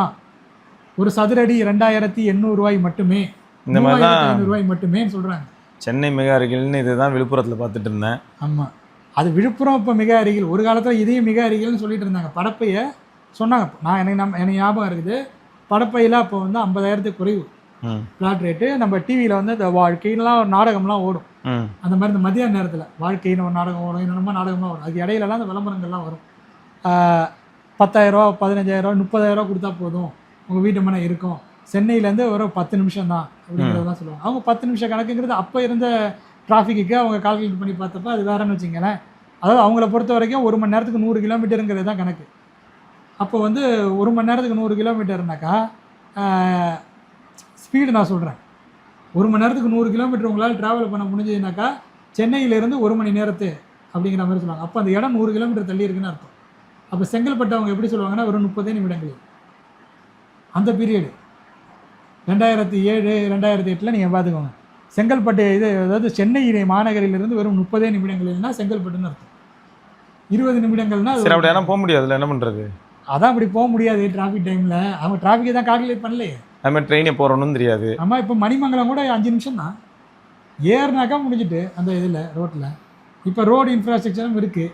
ஸோ அதனால் சொல்கிறாங்க மிக அருகில்னு எங்களை முடிச்சு விட்டீங்க. ஆமாம், இப்போ அப்படி தானே இப்போ போயிட்டுருக்கு. இப்போ மணிமங்கலத்தில் இப்போ யாருமே வந்து 3,000 ரூபா 2,500 ரூபாய்க்கு குறைஞ்சி லேண்டு வாங்க முடியாது. அதுதான் நிதர்சனம். அப்படி நீங்கள் வாங்கினீங்கன்னாக்கா டைரெக்டாக ஒரு நஞ்சை நிலத்தை பிடிச்சி நீங்களாக எல்லாமே பண்ணக்கூடிய ஆற்றல் மிக்கவராக இருந்தீர்களே ஆனால் நஞ்சையை புஞ்சையாக மாற்றி அதன் பிறகு அங்கே இருக்கக்கூடிய வில்லங்கங்களை சரிபார்த்து, ஏன்னா அது 10 தலைமுறை மாதிரி வந்திருக்கும். அங்கே தலைமுறையாக அதில் அண்ணனுக்கு சொத்து போயிருக்காது. அண்ணன் வந்து பையனுக்கு உயிர் எழுதி வச்சுருப்பாரு. அந்த உயிர் வந்து எங்கேயாவது பெண்டிங்கில் போய் நிற்கும். நீங்கள் ரிஜிஸ்ட்ரேஷன் பண்ணுற நேரத்தில் ஒருத்தன் உயிரை எடுத்துகிட்டு வந்து கேஸை போடுவான். ரிஜிஸ்ட்ரேஷன் பண்ணுறதுக்கு முன்னாடி உங்கள்கிட்ட காசு வாங்குறதுக்கு 4 பேர் வந்து முயற்சி பண்ணுவான். ரிஜிஸ்ட்ரேஷன் பண்ணின பிறகு இது எனக்கு சொந்தம்னு சொல்லி ஒருத்தன் கேஸை போடுவான். இது எல்லாத்தையும் உங்களாலேயே பண்ணிக்க முடியும்னாக்கா நீங்கள் பேரம் பேசி அங்கே 1,500 ரூபாய்க்கு கூட நீங்கள் வாங்கலாம் ஸ்கொயர் ஃபீட் தான். அப்படி இல்லை, நீங்கள் ஒரு பிளாட் போய் வாங்கணும், ஒரு பிளாட் எனக்கு வேணும், ஒரு இடம் வேணும், ஒரு 1000 ஸ்கொயர் ஃபீட் இடம் வேணும்னாக்கா இன்றைக்கி வந்து 30 லட்ச ரூபா 25 லட்ச ரூபா ரிஜிஸ்ட்ரேஷன் காஸ்ட்லாம் சேர்த்திங்கனாக்கா அங்கே கிரவுண்ட் வேல்யூ எக்ஸாக்டாக 1,500 ரூபா. ஜிஎல்ஆர் வேல்யூ இதே நான் சொல்லியிருக்கேன், என்னோடய வீடியோவில் ஒன்றுத்தில் சொல்லியிருக்கேன். ஜிஎல்ஆர் வேல்யூவை பாருங்கன்னு மக்களுக்கு நான் சொல்லியிருக்கேன். கைட்லைன் வேல்யூ இன்ட்டு 2 போட்டாலே அது அதிகம்னு நான் வந்து சொல்லுவேன். பட் இன்ட்டு 2க்கு குறைஞ்சி சென்னையில் கிடைக்கிறது கிடையாது. ஏன்னா எப்படி இருந்தாலும் அது வளருங்க. ஆமாம், அப்படின்னு சொல்லி இன்ட்டு 2.5லாம் கூட இங்கே விற்கிது. சில பேர் 3 தாண்டி போகும்போது அது ரொம்ப ஓவர் வேல்யூடு அப்படிங்கிறத சொல்கிறோம். ஸோ இப்போ ஜிஎல்ஆர் வேல்யூ வந்து 1,500 ரூபா மினிமம். ஓகே, ஒரு இடத்துல. ஆனால் 2,500 ரூபாய்க்கு விற்கிறாங்க. 2,500 ரூபாய்க்கு விற்கப்படும். 2,500 ரூபாங்கிறது நான் சொல்கிற கம்மியான ரேட். இன்ட்டு 2 வரல இல்லை, 1,500 இன்ட்டு 2 போட்டால் 3,000 ஆகுது. அப்போ 3,000 3,500 வரைக்கும் போவாங்க நார்மலாக. நீங்கள் போனீங்கன்னா 2,500 ரூபாய்க்கு கிடச்சிதுன்னா அது வந்து நல்ல பிஸ்னஸ் நல்லா இருக்குங்க, அதனால தான் பண்ணிட்டு இருக்காங்க. 2,000 ரூபாய்க்கு கிடச்சிதுன்னா கும்பிடு போட்டு நீங்கள் வாங்குறதுக்கு தயாராக இருக்கிறாங்க. அந்த அளவுக்கு ஆகிட்டு லேண்ட் ரேட்டு. அப்போ இந்த அளவுக்கு நீங்கள் விற்கும் போது அந்த ஒரு பெரிய ஒரு நிறுவனத்துக்கிட்ட நீங்கள் இதை வந்து ஒரு ரூலாகவே போடலாம். நீ வந்து இவ்வளோ ஏக்கரில் நீ பில்டிங் வச்சுருக்கிற, பூமிக்கு அடியில் நீரை சேகரி, உன்னால் கட்டிடம் கட்ட முடியும், 10 மாடி கட்ட முடியும், 30 மாடி கட்ட முடியும், அதுக்கு மேலே உன்னால் ஸ்விம்மிங் பூல் வைக்க முடியும். உன் ரெக்குயர்மெண்ட்டை நீயே கொஞ்சம் எடுத்து வை. இந்த மாதிரி இந்த சோலார் பேனல்ஸ் வச்சுக்கிட்டு இருக்காங்களா கரண்ட்டுக்கு, அந்த மாதிரி உன் ரெக்குயர்மெண்ட்டுக்கு வாட்டருக்கு நீ ஏதாவது கொஞ்சம் கன்சர்வேஷன் பண்ணு அப்படின்னு. உனக்கும் பண்ணு, சமூகத்துக்கும் பண்ணு. பார்க்க அவங்களுக்கு பண்ணால் ஆட்டோமேட்டிக்காக எல்லாருக்கும் பெனிஃபிட் வரும். ஆமாம், பப்ளிக்கு தானே யூசேஜுக்கு விடுற ஒரு பார்க்கை, வேறு வழியே இல்லை அதனால விடுற. வழி இருந்தால் அங்கே நீ கட்டடம் கட்டி காசு போட்டு வித்துற மாட்டியா? அது எப்பயுமே அப்படி தான் பண்ணுவோம். அதான், அப்போ வழி இருக்குது. அப்போ அரசாங்கம் அதுக்கான ஒரு புள்ளியை ஒன்று வச்சிருக்கு. அதான் அரசாங்கம், அதனால தான் இந்த பாலிசிங்கிறது ரொம்ப முக்கியம். மேலே என்னதான் நம்ம கீழ் மட்டத்தில் மாறுறதுக்கு இப்போ கூட பேசியிருந்தோம், கீழ் மட்டத்தில் மாறுறதுக்கு 1 வருஷம் ஆகும்னு சொன்னாலும் இந்த மாதிரியான நடவடிக்கைகளை அரசாங்கத்தினால ஒரு டிசிஷனில் மேக் பண்ணிட முடியும். இனிமே கட்டடம் கட்டுறவன், இனிமே நீ சிஎம்டி அப்ரூவலுக்கு வரியா, நீ மழை நீர் சேகரிப்பு திட்டத்துக்கு இந்த விஷயத்த பண்ணியே ஆகணும். இத்தனை ஏக்கர்ல நீ பண்றனாக்கா அட்லீஸ்ட் இத்தனை அளவு நீரையாவது சேமிக்கிறதுக்கு நீ நடவடிக்கைகள் வைத்திருக்க வேண்டும் அப்படின்னு நம்ம கொண்டுட்டு வந்தோம்னாக்கா சென்னை மாதிரியான நகரங்களில் அதிக அளவில் சில நேரங்களில் மழை பெய்யும் போது அட்லீஸ்ட் இங்கேயாவது நிலத்தடி நீர் மட்டம் உயரும், இல்லை நீர் தேவைக்காவது அப்பப்போ பயன்படுத்திக்கலாம். இதுக்கு அடுத்தது இன்னொரு சொல்யூஷன் இருக்குது, அதெல்லாம் கொஞ்சம் செலவு பிடிக்கிற பகுதி. இது வந்து ஈஸி, அரசாங்கத்தால் பண்ண முடிஞ்ச நடவடிக்கைங்கிறது இது வந்து ரொம்ப ஈஸி. இதுக்கப்புறம்னாக்கா அங்கே இருக்கக்கூடிய அந்த நீர் எல்லாத்தையுமே கொண்டுட்டு வந்து ஒரு இடத்துல இணைக்கணும், வெளியில் ஒரு ஏரியிலையோ ஒரு குளத்துலையோ இணைக்கணும். எனக்கு இப்போ என்ன ஆச்சரியன்னா விக்கி வந்து நங்கநல்லூர் சைடில் இருக்கான் ப்ரோ, அங்கெல்லாம் மழை இல்லை போல. மழை இல்லை, இங்கே பெஞ்சிருக்கு. அதனால அவன் கேட்குறான் இது மழையா அப்படின்னு. ஸோ இப்படி தாங்க இருக்கும் வெப்பச்சலன மழைங்கிறது, இப்படி தான் ஒரு இடத்துல பேயும் இன்னொரு இடத்துல இருக்காது. அதனால தான் இதை நம்பி நீங்கள் வந்து செக் டேமு அப்படிலாம் யோசிக்க முடியாது. இதில் வந்து மழைநீர் சேகரிப்பு திட்டம் மட்டும்தான் ஒரே வழி. அது செக் டேமா இல்லை, சில டேம் கட்டுற இடத்துல மழையே பெய்யலாம். இல்லை, சில பேர் சொல்கிறாங்க அதை. எனக்கு அது வந்து ஒரு வகையில் வந்து இது சாத்தியம் இல்லைன்னு நமக்கு தெரிஞ்சாலும் இதுக்கு சாத்தியப்படுத்துறதுக்கு சில வேலைகள் செய்யணும். இதுக்காக நம்ம செலவு பண்ணணும். ஈஸியஸ்ட் வேவை தான் பார்க்கணும், மோஸ்ட் பாசிபிள் வே அதை பார்க்கணும். இது வந்து பாசிபிளான வேன்னு எனக்கு தோணுது, அதனால் நான் சொல்கிறேன். உண்மைதான் ப்ரோ, இது ஈஸி அரசாங்கத்துக்கு, டக்குன்னு இந்த டிசிஷன் எடுத்துகிட்டு போயிடலாம். அதுவும் வந்து அரசாங்கத்தில் இதில் செலவுங்கிறது கம்மியாக இருக்கும். நான் உனக்கு இவ்வளோ கொடுத்துருக்குறேன், ஒரு இடத்த உனக்கு புஞ்சையாக மாற்றுறதுக்கு பர்மிஷன் கொடுத்துருக்குறேன், மக்களோட நீ எல்லாருக்கும் பெனிஃபிட்டுக்கு தான் பண்ணு, நீ விற்கிற, நீ லாபமும் பார்க்குற. இங்கே பார்த்தீங்கல்ல நீங்கள் அந்த மந்திரி சொன்னீங்களா, அந்த மாதிரி எல்லா இடத்துலையுமே பார்க் கட்டிட்டு இருக்காங்க. பார்க் கட்டிட்டு எல்லா ஏரி இருக்குல்ல ப்ரோ, நீர்நிலை இருக்குல்ல, இப்போ மிச்சம் மீதி இருக்கே, அதாவது ஆக்சுவலாக வந்து பார்த்தீங்கன்னா அது ரொம்ப பெரிய இடம், 1/10 அந்த மாதிரி மிச்சம் வச்சிருக்காங்க. அந்த 1/10 சுற்றி இப்போ வாக்கிங் போகிற மாதிரி அதுலேயே சோலார் பேனல்லாம் வச்சு இன்னும் ரெடி பண்ணிட்டு இருக்காங்க. நம்ம இந்த 200 ஃபீட்டோட ஏறுவீங்களே அங்கே பார்த்தீங்களா சோலார் பேனல்லாம் வச்சுட்டு. இதை ஒருத்தன் யோசிச்சிருக்கான்ல, அவனை தான் நான் பாராட்டுறேன். மிச்சம் இருக்கிறதையாவது பாலிசி எடுத்திருக்கான்ல ஒருத்தன். இந்த மாதிரி ஒருத்தன் ஒரு டவுன்ஷிப்பை பிளான் பண்ணும்போது, ஒரு அப்பார்ட்மெண்ட்டை இந்த மாதிரி ஒரு கம்யூனிட்டியை ஃபார்ம் பண்ணும்போது அவன் சம்பாதிக்கிறான் சரி, ஆனால் மக்கள் பயன்பாட்டுக்கு நீ இடத்த விடணும் அப்படின்னு சொன்னான் இல்லையா, அது நல்ல விஷயம். அந்த மாதிரியான ஒரு பாலிசி டிசிஷன் எடுக்கக்கூடிய ஒரு இடத்துக்கு தான் மக்கள் போகணும்னு யோசிக்கணும். ஒவ்வொரு யங்ஸ்டரும் இதை பண்ணணும். கரெக்ட் தான். ஐஏஎஸ், ஐபிஎஸ், இதை மாதிரி ஐஏஎஸ் அது நீங்கள் படிங்க, அதுக்கான எஃபோர்ட்டை போடுங்க. அது என்ன கிடைக்குதோ அதை பார்த்துக்கலாம். நம்மளுடைய எண்ணங்களை வந்து இல்லை நம்ம ஆளுங்க முன்னெல்லாம் ப்ரோ என்ன சொல்லுவாங்கன்னா, தமிழ்நாட்டிலேருந்து நிறைய பேர் வந்து சர்வீஸ் போகிறாங்கன்னு சொல்லுவாங்க. இப்போ குறைஞ்சிக்கிட்டே வருது ப்ரோ. இப்போ பிரச்சனைகள் அதிகமாகிட்டு, அதாவது மேலே இருக்கிறவங்க, அதிகாரத்தில் இருக்கிறவங்களுடைய அந்த ஆதிக்கம் ரொம்ப அதிகமாக இருக்குது. ரெண்டாவது அதில் நிறைய தான் நான் சொல்கிறேனே, இப்போ ஒரு இடம் கரப்ட் ஆகிட்டுன்னு வச்சிங்களேன், அங்கே புதுசாக ஃப்ரெஷ்ஷாக ஒருத்தரை கொண்டு போய் விட்டிங்கனாக்கா அவர் கரப்ட் ஆகாமல் இருந்தாருனாக்கா அவருக்கு ஆபத்தாயிடுது. புரியுது, முன்னாடி ஆபத்தாகுது. இப்போ நமக்கு தெரிஞ்ச ஐஏஎஸ் ஆஃபீஸர் இருந்தார், ஒரு நேர்மையாளர்னு நம்ம வந்து சொல்கிறோம். அவர் வந்து இப்போ ஒரு இடத்துல ஒரு கிரேனைடு அந்த இதுக்கெல்லாம் வந்து போனார். ஓகே, நீங்கள் பேரையே சொல்லிட்டீங்க. அவர் அங்கேயே போய் படுத்தும் தூங்கினார். ஆமாம். ஆனால் அவர் எல்லாத்தையும் முடித்து ஒரு அறிக்கை சமர்ப்பிக்கிற ரேஞ்சில் அவருக்கு வேறு இடத்துக்கு ட்ரான்ஸ்ஃபர் தான் போட முடியும். அவர் அதை ஏற்றுக்கிட்டு போயிட்டாருனாக்கா அவருக்கு அது நன்மை. அந்த நேரத்தில் எனக்கு ட்ரான்ஸ்ஃபர் போட்டுட்டாங்கன்னா அந்த விஷயத்தை, அந்த அறிக்கையை பொது வெளியில் அவரால் பேச முடியும். அரசாங்கத்துக்குள்ளே இருக்கும் போது இந்த மாதிரியான சிக்கல்கள் இருக்குது. அவர் ரிட்டையர்ட் ஆன பிறகும் அவரால் பேச முடியாது. இன்றைக்கி ரிட்டையர்ட் ஆகிட்டார். ரிட்டையர்ட் ஆன பிறகு அவருக்கு சேர வேண்டிய அந்த பென்ஷன், அந்த முறையான அந்த பிஎஃப் பணங்கள்லாம் வந்து சேர்றதுலே குடைச்சல்கள் இருந்தது. கஷ்டம்தான் இது. இவருக்குன்னு இல்லை, எல்லா பிரச்சனைகள், இந்த சமூக பிரச்சனைகளுக்காக போகிற இதில் அந்த இப்போ லெஃப்ட் விங்கில் இருக்காங்க இல்லையா, நான் சொல்லியிருந்தேன் இல்லையா, இப்போ பாண்டிச்சேரியில் எனக்கு தெரிஞ்சு இருந்தார். நான் அவர் கூட பழகிருக்கிறேன். இப்போ இல்லை, அவர் எல்லோரும் கூட காரைக்காலில் இருக்கிற அந்த யூனியன் பர்சன்ஸ் கூட நான் வந்து பழகிருக்கிறேன். அப்போ பாண்டிச்சேரியில் இருந்த அவர் வந்து, அவர் ஒய்ஃபும் வந்து ஒரு கவர்மெண்ட் எம்ப்ளாயி, இவரும் வந்து ஒரு கவர்மெண்ட் எம்ப்ளாயி. 2 பேரும் வந்து குரூப் ஏலாம் கிடையாது, ஒரு கிராஜுவலான குரூப் சி அந்த ரேஞ்சில் இருந்தது. இப்போ அவருக்கும் அந்த பிரச்சனை வந்தது. நல்ல போராட்டங்கள் நிறைய பேருக்கு பண்ணியிருக்கிறாரு. குரூப் 1 ஆஃபீஸருக்கும் ஒரு போராட்டம் பண்ணியிருக்காரு.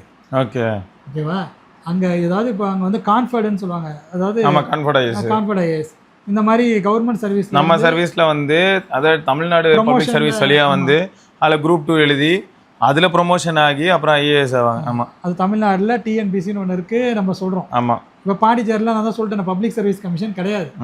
அப்போ கிளர்க்காக ஜாயின் பண்ணி, எல்டிசியாக ஜாயின் பண்ணி, ப்ரொமோஷனில் யூடிசி ஆகி, அதுக்கப்புறம் சூப்பரண்டன்ட் ஆகி, அதுக்கப்புறம் டைரக்டர் ஆகி, அதுக்கப்புறம் அசம்பிளி செக்ரட்டரி ஆகி, அதுக்கப்புறம் ஐஏஎஸ் கேடருக்கு போனவங்களாம் இருக்காங்க.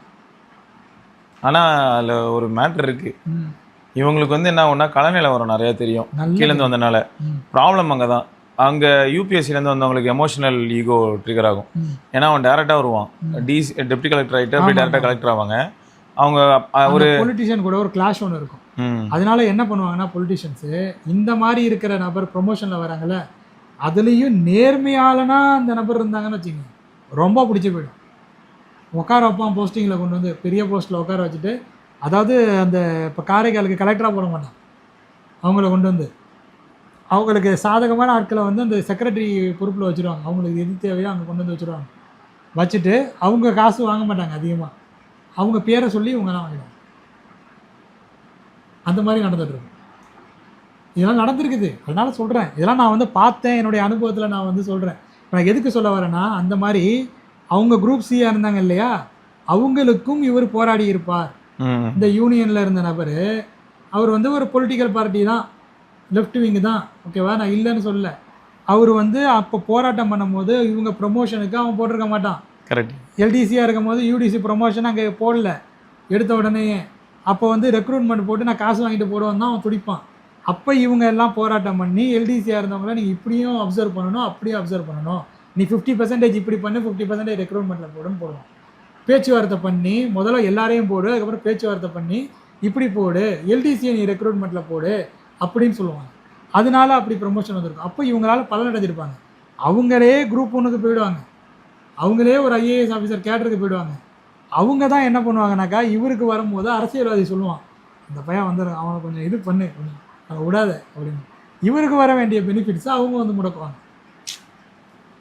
அவங்களால முடக்க மாட்டேன்னு சொல்ல முடியாது. ஸோ அரசில் இருக்கும்போது இந்த மாதிரியான ப்ரெஷரும் இருக்கும். உங்களால் வந்து டிசிஷன்ஸை எடுக்க முடியாமே இருக்கும். ஆனால் ஒரு திறமையான ஆஃபீஸர்ஸ் இந்த டிசிஷன்ஸை பொலிட்டிஷியன்ஸை கன்வின்ஸ் பண்ணி எடுக்க வச்சுருவாங்க. அப்படி எடுக்க வைக்கிறது இல்லாமல் ஏமாற்றவும் செய்வாங்க. அதுலேருந்து இவங்க எல்லாருமே அப்படி தான், சர்வைவல் தான். அதுலேருந்து ஏமாறாமல் இருக்கிறது மக்களால் தேர்ந்தெடுக்கப்பட்ட ஒரு பிரதிநிதியோட வேலை. அவர் அது வந்து ஒரு இளமையாக ஒரு வயசில் இருக்கும் போது அதை பண்ண முடியும். அவங்க வயசாகிட்டுனா அதை பண்ண முடியாது. எம்ஜிஆர் வந்து ஆட்சிக்கு வரும்போதே அவருக்கு 60 வயசு, 76 வந்தார். 1917 அவர் டேட் ஆஃப் பர்த். 59 வயசில் தான் அவர் வந்து சிஎம் ஆகிறார். 59 வயசில் சிஎம் ஆன அவருக்கு உடல்நிலை உடனே சரியில்லாமல் போயிடுது. கொஞ்ச நாட்கள்லேயே, 5 வருஷத்துலேயே. அந்த ஒரு 2 வருஷத்துலேயே ஆட்சி கலைஞ்சிட்டு இங்கே போராட்டம் நடக்குது. இந்திரா காந்தி வந்து டிஎம்கே கூட அலையன்ஸில் இருக்காங்க. அப்போ வந்து தமிழ்நாடை கலைக்கணும்னு ஒரு ஐடியாவே அவங்களுக்கு கிடையாது அந்த பீரியட். அப்போ சில ஃபோர்ஸ்ஃபுல்லான டிசிஷன்ஸை அவங்களால எடுத்தாங்க. தமிழ்நாட்டிலையும் வந்து ஆட்சியை வந்து கலைச்சாங்க. அப்பையும் வந்து அவர் உடல் ஆரோக்கியத்தோடு இருந்தார். அப்படிங்கிறத 2 வருஷத்தில் அவரால் மறுபடியும் ஆட்சிக்கு வர முடிஞ்சுது. ஆனால் அவருக்கு 80களுக்கு பிறகு உடல்நிலை மிகவும் நலிவடைந்தது. 84லலாம் அவர் இந்தியாவிலே இல்லை, அமெரிக்காவில் இருந்தார் ட்ரீட்மெண்ட்டில். அப்போ அவர் செஞ்சு வச்ச சில சிஸ்டங்களுங்கிறது அவருக்கு உறுதுணையாக இருந்தது. இங்கே ஏதோ அவரோட பேரை காமிச்சே வந்து ஜெயிச்சிட்டாங்க எலெக்ஷன். ஸோ இந்த மாதிரி வந்து ஆட்சியாளர்கள், அப்போ வந்து ஆட்சியாளர்கள் கண்ட்ரோல்லையும் ஆட்சி நடந்துச்சு. அப்பயும் சில பிரச்சனைகள் இருந்தது. எம்ஜிஆர் நல்லா இருந்த வரைக்கும் ஊழலை கட்டுப்படுத்துறதுல அவர் நடவடிக்கை எடுத்தார். இது எங்கள் அப்பா என்கிட்ட சொன்னது. எனக்கு தெரியுமானாக்கா அந்த பீரியடில் நான் இல்லை, நான் பிறக்கல. அவர் இருந்தார், அவருக்கு தெரியும். அவர் ஒரு போராளியும் கூட. அவர் வந்து அவர் படித்த காலத்தில் அந்த எலெக்ஷனில் நின்று ஜெயித்தவர், அந்த ஸ்டூடெண்ட் எலெக்ஷனில் நின்று ஜெயித்தவர்.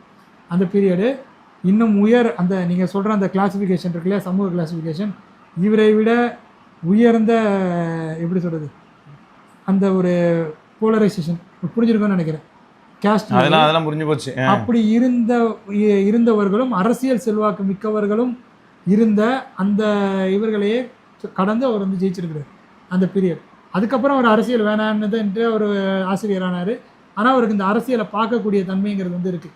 இணைப்பு எதிர்ப்பு போராட்டம்னு ஒன்று நடந்தது இங்கே. இந்திய எதிர்ப்பு போராட்டம் உங்களுக்கு தெரிஞ்சிருக்கும். இணைப்பு எதிர்ப்பு போராட்டம்ங்கிறது என்னன்னாக்கா புதுச்சேரியில் நல்லா ஃபேமஸ்.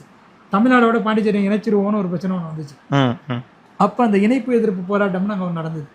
ஸோ அதுவும் வந்து ஒரு போராட்டம். அதுலேயும் வந்து லெஃப்ட் விங்கோட பார்ட்டிசிபேஷன் ரொம்ப அதிகம். இவரெலாம் வந்து அதுலேயும் வந்து அசோசியேஷன், டீச்சர்ஸ் அசோசியேஷன் அப்படிலாம் வந்து போயிருக்கோம்.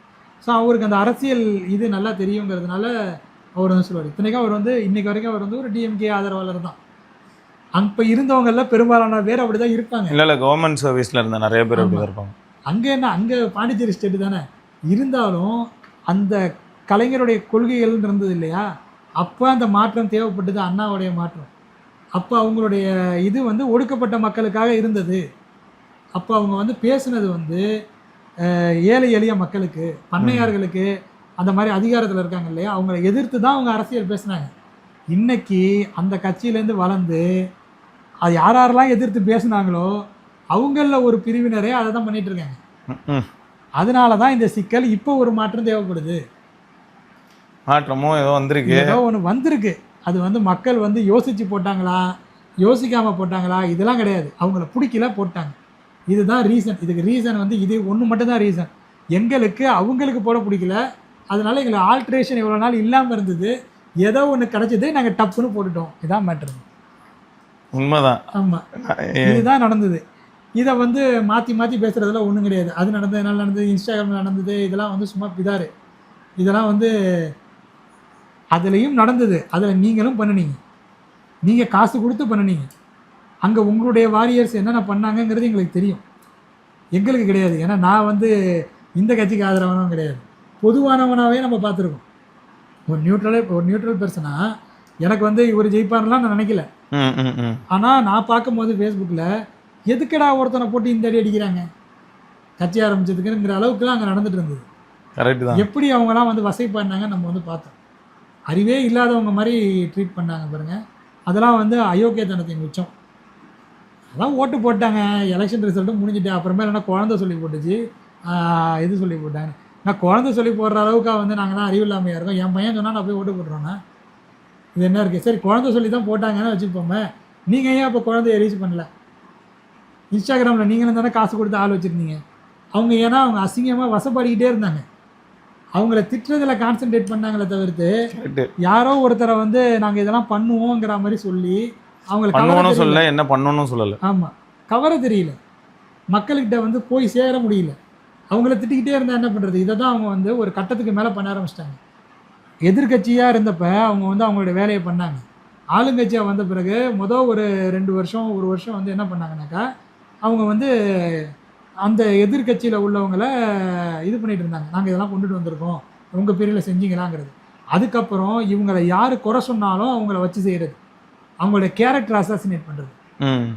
அவனுக்கு ஒன்றுமே தெரியாது, அவன் குடிகாரன். இதை விஜயகாந்த் இருக்கும் போதும் பண்ணாங்க.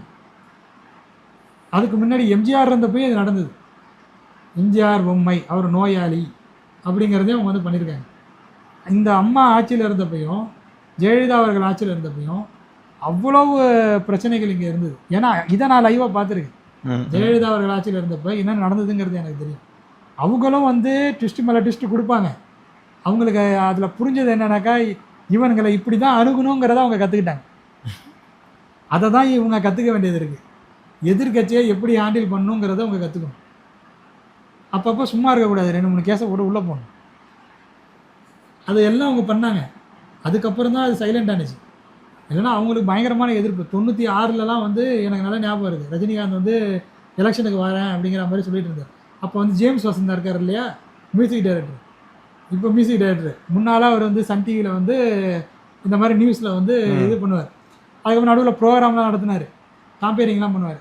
அவர் தான் போய் பேட்டி கண்டது ரஜினிகாந்த். நீங்கள் அரசியலுக்கு வர போகிறீங்களா அப்படிங்கிறத அவர் தான் கண்டார் அந்த பீரியடில். அப்போ ரஜினிகாந்த் வந்து அது வரமாட்டேன் அப்படிங்கிற மாதிரி வந்து சொல்லிட்டாரு. அதுக்கப்புறம் வைகோ அப்போ வந்து 93ல் கட்சி பிரிஞ்ச பிறகு அவர் ஸ்ட்ராங்காக இருந்தார். வைகோ மேலே ஒரு நம்பிக்கை வந்து இருந்தது. அப்போ அவரு வைகோ அந்த பேட்டியில் சொல்லியிருந்தது. அப்போ ஒரு பேட்டி ஒன்று கொடுத்தாரு. நான் ரஜினிகாந்தை பார்த்தேன், அவர்கிட்ட சொன்னேன், இந்த மாதிரி வந்து உங்களுடைய ஆதரவு எனக்கு கொடுக்க முடியுமான்னு நான் கேட்டேன்னு அவர் சொன்னார். ஆனால் ரஜினிகாந்த் என்ன சொன்னார்னு அவர் அப்போ சொல்லலை. ஆனால் கொஞ்சம் வருஷத்துக்கு முன்னாடி சொன்னார், இல்லை அப்படிங்கிற மாதிரி அவர் சொன்னார். உடனே நான் சொன்னேன், அப்போ நீங்கள் வந்து வேறு யாருக்கும் ஆதரவு கொடுக்காதீங்கன்னு நான் சொல்லிட்டு வந்தேன்னு சொன்னார்.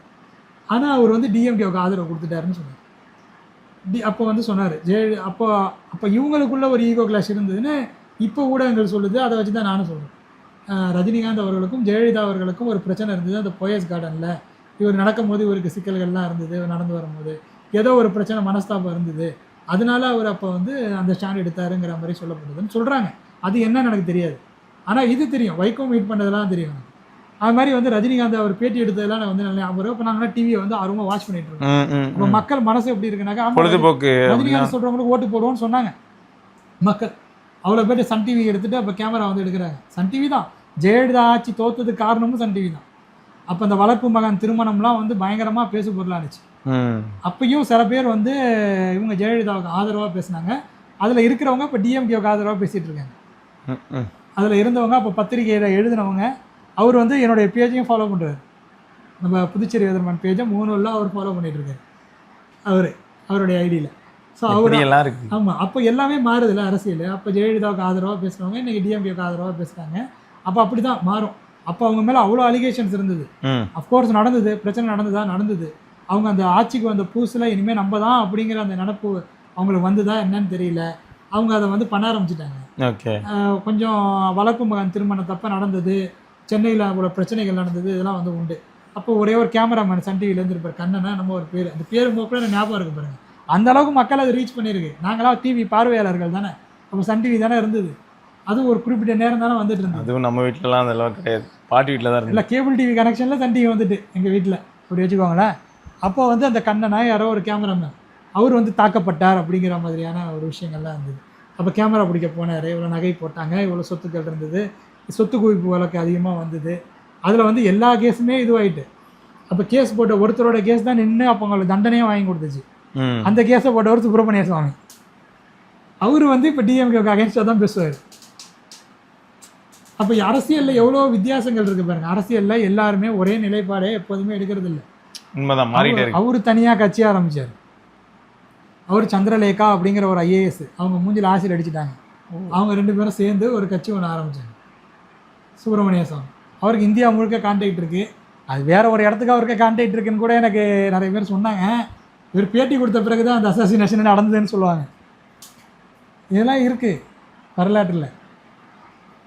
இதெல்லாம் நமக்கு அது அரசியலில் நம்ம சொல்கிறது. இது எல்லாத்துக்கும் வந்து அதாவது அன்னைக்கு ஒரு நிலைப்பாடு எடுத்திருப்பாங்க, இன்றைக்கி ஒரு நிலைப்பாடு எடுப்பாங்க. ரெண்டாவது, பாலிசி மேக்கர்ஸாக நம்ம போகும்போது அரசியல்வாதிகள்கிட்டருந்து ஒரு அழுத்தம் இருக்கும் ரொம்ப. அது மட்டும் இல்லாமல் இப்போ புதுசாக ஒரு கட்சி வரும்போது எதிர்கட்சிகள்கிட்டருந்து பயங்கரமான அழுத்தம் இருக்கும். ஆமாம், இப்போ நடந்துட்டு இருக்குல்ல. இப்போ எதிர்கட்சியை எப்படி கையாளுறதுன்னு அவங்க கற்றுக்கணும். இவங்க எல்லாரும் கொஞ்சம் நியூபி பார்ப்போம், எவ்வளோ தூரம் எப்படி வராங்க. நியூபிங்கிறத விட அப்போ வந்து ஜெயலலிதா அவர்களுக்கு இருந்த ஒரு அட்வான்டேஜுங்கிறது மீடியாங்கிறது 1-2 தான் இருந்தது. ஆமாம், அதை ஈஸியாக அவங்களால கையாள முடிஞ்சிருக்கும். அப்பயே அவங்களால அந்த மீடியாவை கையாள முடியாமல் தான் 96 வந்து பயங்கரமாக பிரச்சனையே இருந்தது. அதே சமயத்தில் அவங்க பண்ணதை ரொம்பவும் மிகைப்படுத்தி காட்டினது. அந்த வசதி வாய்ப்புகள் இருக்கும். அவங்க நடிகையாக இருக்கும் போதே சம்பாரிச்சிட்டாங்க. அந்த வீடு வந்து அவங்க நடிகையாக இருக்கும் போதே வாங்கின வீடு தான். ஓகேவா? அவங்க சிஎம் ஆன பிறகு வந்து அந்த காசில் லஞ்சம் வாங்கி அவங்க வாங்கின வீடு கிடையாது. புரியுது ப்ரோ. சந்தியா இல்லது அவங்க வந்து அப்பயே வந்து இது பண்ணாங்க. அந்த வீடு எப்படி இருக்கும்? ஒரு நடிகையோட வீடு ஆடம்பரமாக தான் இருக்கும். இன்றைக்கி சிஎம் அவர்கள் நடிகராக இருந்தப்போ அவரோட வீடு எப்படி இருந்திருக்கும்? பிரம்மாண்டமாக தான் இருந்தது. அந்த மாதிரி தான் இருந்திருக்கும். அதை வந்து அந்த டிவி சேனல் வரும்போது அதை எக்ஸாஜரேட் பண்ணி மக்கள்கிட்ட கொண்டு போய் சேர்த்துட்டாங்க. அதை எக்ஸாஜரேட் பண்ணது இருக்கட்டும். அந்த இத்தனை ஜோடி செருப்புகள் இருந்தன, ஆமாம், நடிகை எத்தனை வச்சுருப்பாங்க, இத்தனை பட்டு சேலைகள் இருந்தன, இதெல்லாம் மக்களுக்கு வந்து ஒரு வெறுப்புணர்வை தூண்டுறது தான். அதோடைய விளைவை வந்து அவங்க 96 அனுபவிச்சாங்க. அதுவும் இருந்தது, மக்கள்கிட்ட வெறுப்பு இருந்தது. அந்த மாற்றி போட்ட திட்டங்கள் இருந்தது. ஆனால் அந்த பீரியல் அவங்க நல்ல திட்டங்களும் கொண்டு வந்தாங்க. அவங்க கொண்டு வந்த ஸ்கீம்ஸ் நிறைய இருக்குது. தொட்டில் குழந்தை திட்டம்னு ஒரு கான்செப்டை கொண்டு வந்தாங்க. அது சொல்லிக்கிட்டே இருக்கலாம். இன்றைக்கி வரைக்கும் அவங்க கொண்டு வந்த திட்டத்தை ஒன்று பேசிகிட்டு இருக்கோம், அம்மா உணவகம். எந்த ஆட்சி வந்தாலும் அதை கிடப்பில் போட முடியாதுங்கிற அளவுக்கு வந்துட்டு இந்த ஆட்சி வந்து கையில் எடுக்கிறதே அம்மா உணவகத்தை தான் இன்றைக்கி அரசியலுக்கு. ஸோ அந்த அளவுக்கு அது மக்கள் மத்தியில் வேறுண்டுடுச்சு. எனக்கே அம்மா உணவகத்தில் போய் சாப்பிடணும்னு நிறைய ஆசைகள் வந்து இருக்குது. நாங்கள் போய் சாப்பிடுவோம். நான் வந்து 2016, 17 நான் ஐயப்பன் எல்லாரும் டெய்லி ஒரு 2 மாதத்துக்கு டெய்லி ஒரு ஹெல்ப்ஃபுல்லான திட்டமாக அது இருந்திருக்குது. டிஃபன் பாக்ஸ் மட்டும் எடுத்துகிட்டு போவோம் ஆஃபீஸ்க்கு. அதை யோசிச்சிருக்காங்கல்ல, அது யோசிக்கிறதுக்கு ஒரு கலெக்டர் ஹெல்ப்ஃபுல்லாக இருந்திருப்பாங்கல்ல. இல்லை, உண்மைதான். அந்த கலெக்டர் தான் சொல்லியிருப்பாங்க. அந்த ஏரியாவில் வந்து அந்த ஏரியா பேர் என்னென்னா நரிக்குறவர் காலனி. அவங்க அதிகமாக இருப்பாங்க. சரியா? நரிக்குறவர்கள் எல்லாருக்குமே வசதி, எல்லாரும் அங்கே தான் போவாங்க சாப்பிட. சூப்பர். அந்த ஸ்கீம் தான் இன்னைக்கு வரைக்கும் வேலைக்கு ஆகுதுங்கிற. அது வந்து ஒரு சிறந்த ஸ்கீம். சாப்பாடு எல்லாருக்கும் தேவை. ஆனால் அது வரும்போது என்ன எதிர்ப்பு இருந்தது எதிர்கட்சி? எப்படி இதை கொடுக்க முடியும்? அப்பயும் நிதி நெருக்கடியெல்லாம் பற்றி பேசிட்டு தானே இருந்தாங்க. செலவினங்கள் இப்போ வந்து வேலை இல்லைனாலும் காசு கொடுக்குறேன், உணவு நல்லா கிடைக்கல அப்படின்லாம் சொன்னாங்க. இல்லை, அதில் சேலஞ்சஸ் இருந்ததை தாண்டி இப்போ வந்து பார்த்தீங்கன்னா படித்த பட்டதாரிகளுக்கு வேலை இல்லைன்னா கூட கொடுக்குறேன்லாம் சொன்னது வந்து பெரிய சேலஞ்சு ப்ரோ. அதெல்லாம் வந்து யோசிச்சுருந்துருக்கணும். இல்லாட்டி ஒரு வேளை ஜெயிக்க மாட்டோன்னு சொன்னாங்களான்னு தெரில. அது வந்து வாக்குறுதியாக சொல்லும் போது சொல்கிறது தான். இது எல்லாரும் சொல்கிறது.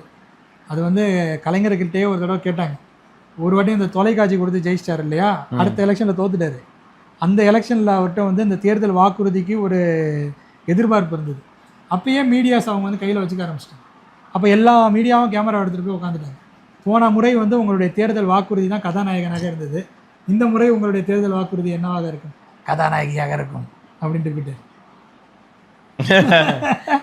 ஒத்த வரி தான் அந்த மனுஷன். அது மாதிரி வந்து அவ்வளோ ஸ்கீம்ஸ் வந்து சொன்னார். பட் மக்கள் அதையும் மீறி தான் எதிர்கட்சி போட்டு போட்டாங்க. அப்போ மக்களுக்கு வந்து அந்த ஸ்கீம்ஸை மட்டும் கிடையாது, அதையும் மீறி ஒரு வெறுப்புணர்வு வந்து என்ன தூக்கி போட்டுருவாங்க. உண்மைதான். அதுதான் இப்பயும் நடந்திருக்கு. அந்த ஓட்டு போட்டாங்க, அந்த ஸ்கீம்ஸை அவர் சொன்ன விஷயங்களை பார்த்து அவர் என்ன சொன்னார்னே கூட பல பேருக்கு தெரிஞ்சிருக்காம கூட ஓட்டு போட்டிருப்பாங்க. உண்மைதான். ஏன்னா கேண்டிடேட் தெரியாமையும் ஓட்டு போட்டிருக்காங்க. நான் கூட நின்றுருக்கலாம்ல இருக்கு நம்ம தொகுதியில். இல்லை உண்மைதான் ப்ரோ, அதான் சொல்கிறேன். இல்லை டிவிக்கில் நின்றுருந்தீங்கன்னா ஜெயிச்சிருக்கலாம். நான் சொல்கிறேன்னு சொல்லிட்டு நீங்கள் எப்படிலாம் சொல்லாதீங்க. இல்லை தகுதியானவங்க நிறைய பேர் இருக்காங்க. நம்மளால சொல்கிறாருல்ல இமானுவேல் ப்ரோ, அது வந்து உண்மைதான். ஏன்னா மாற்றம் வேணும்னு முடிவு பண்ணிட்டாங்க. அப்போ ஒரு வித்தியாசமாக வேற ஒரு கட்சிக்கு சான்ஸ் கொடுக்கலாம் போது எல்லாருமே டிவிக்கே கொடுத்தாங்க. அது மட்டும் இல்லாமல் இந்த தொகுதி நம்ம தொகுதியில் வந்து இன்னொரு விஷயமும் நடந்திருக்கு. இங்கே வந்து தொகுதிக்கு சம்மந்தம் இல்லாமல் ஒருத்தர் தான் எதிர்கட்சியிலேயும் கேண்டிடேட்.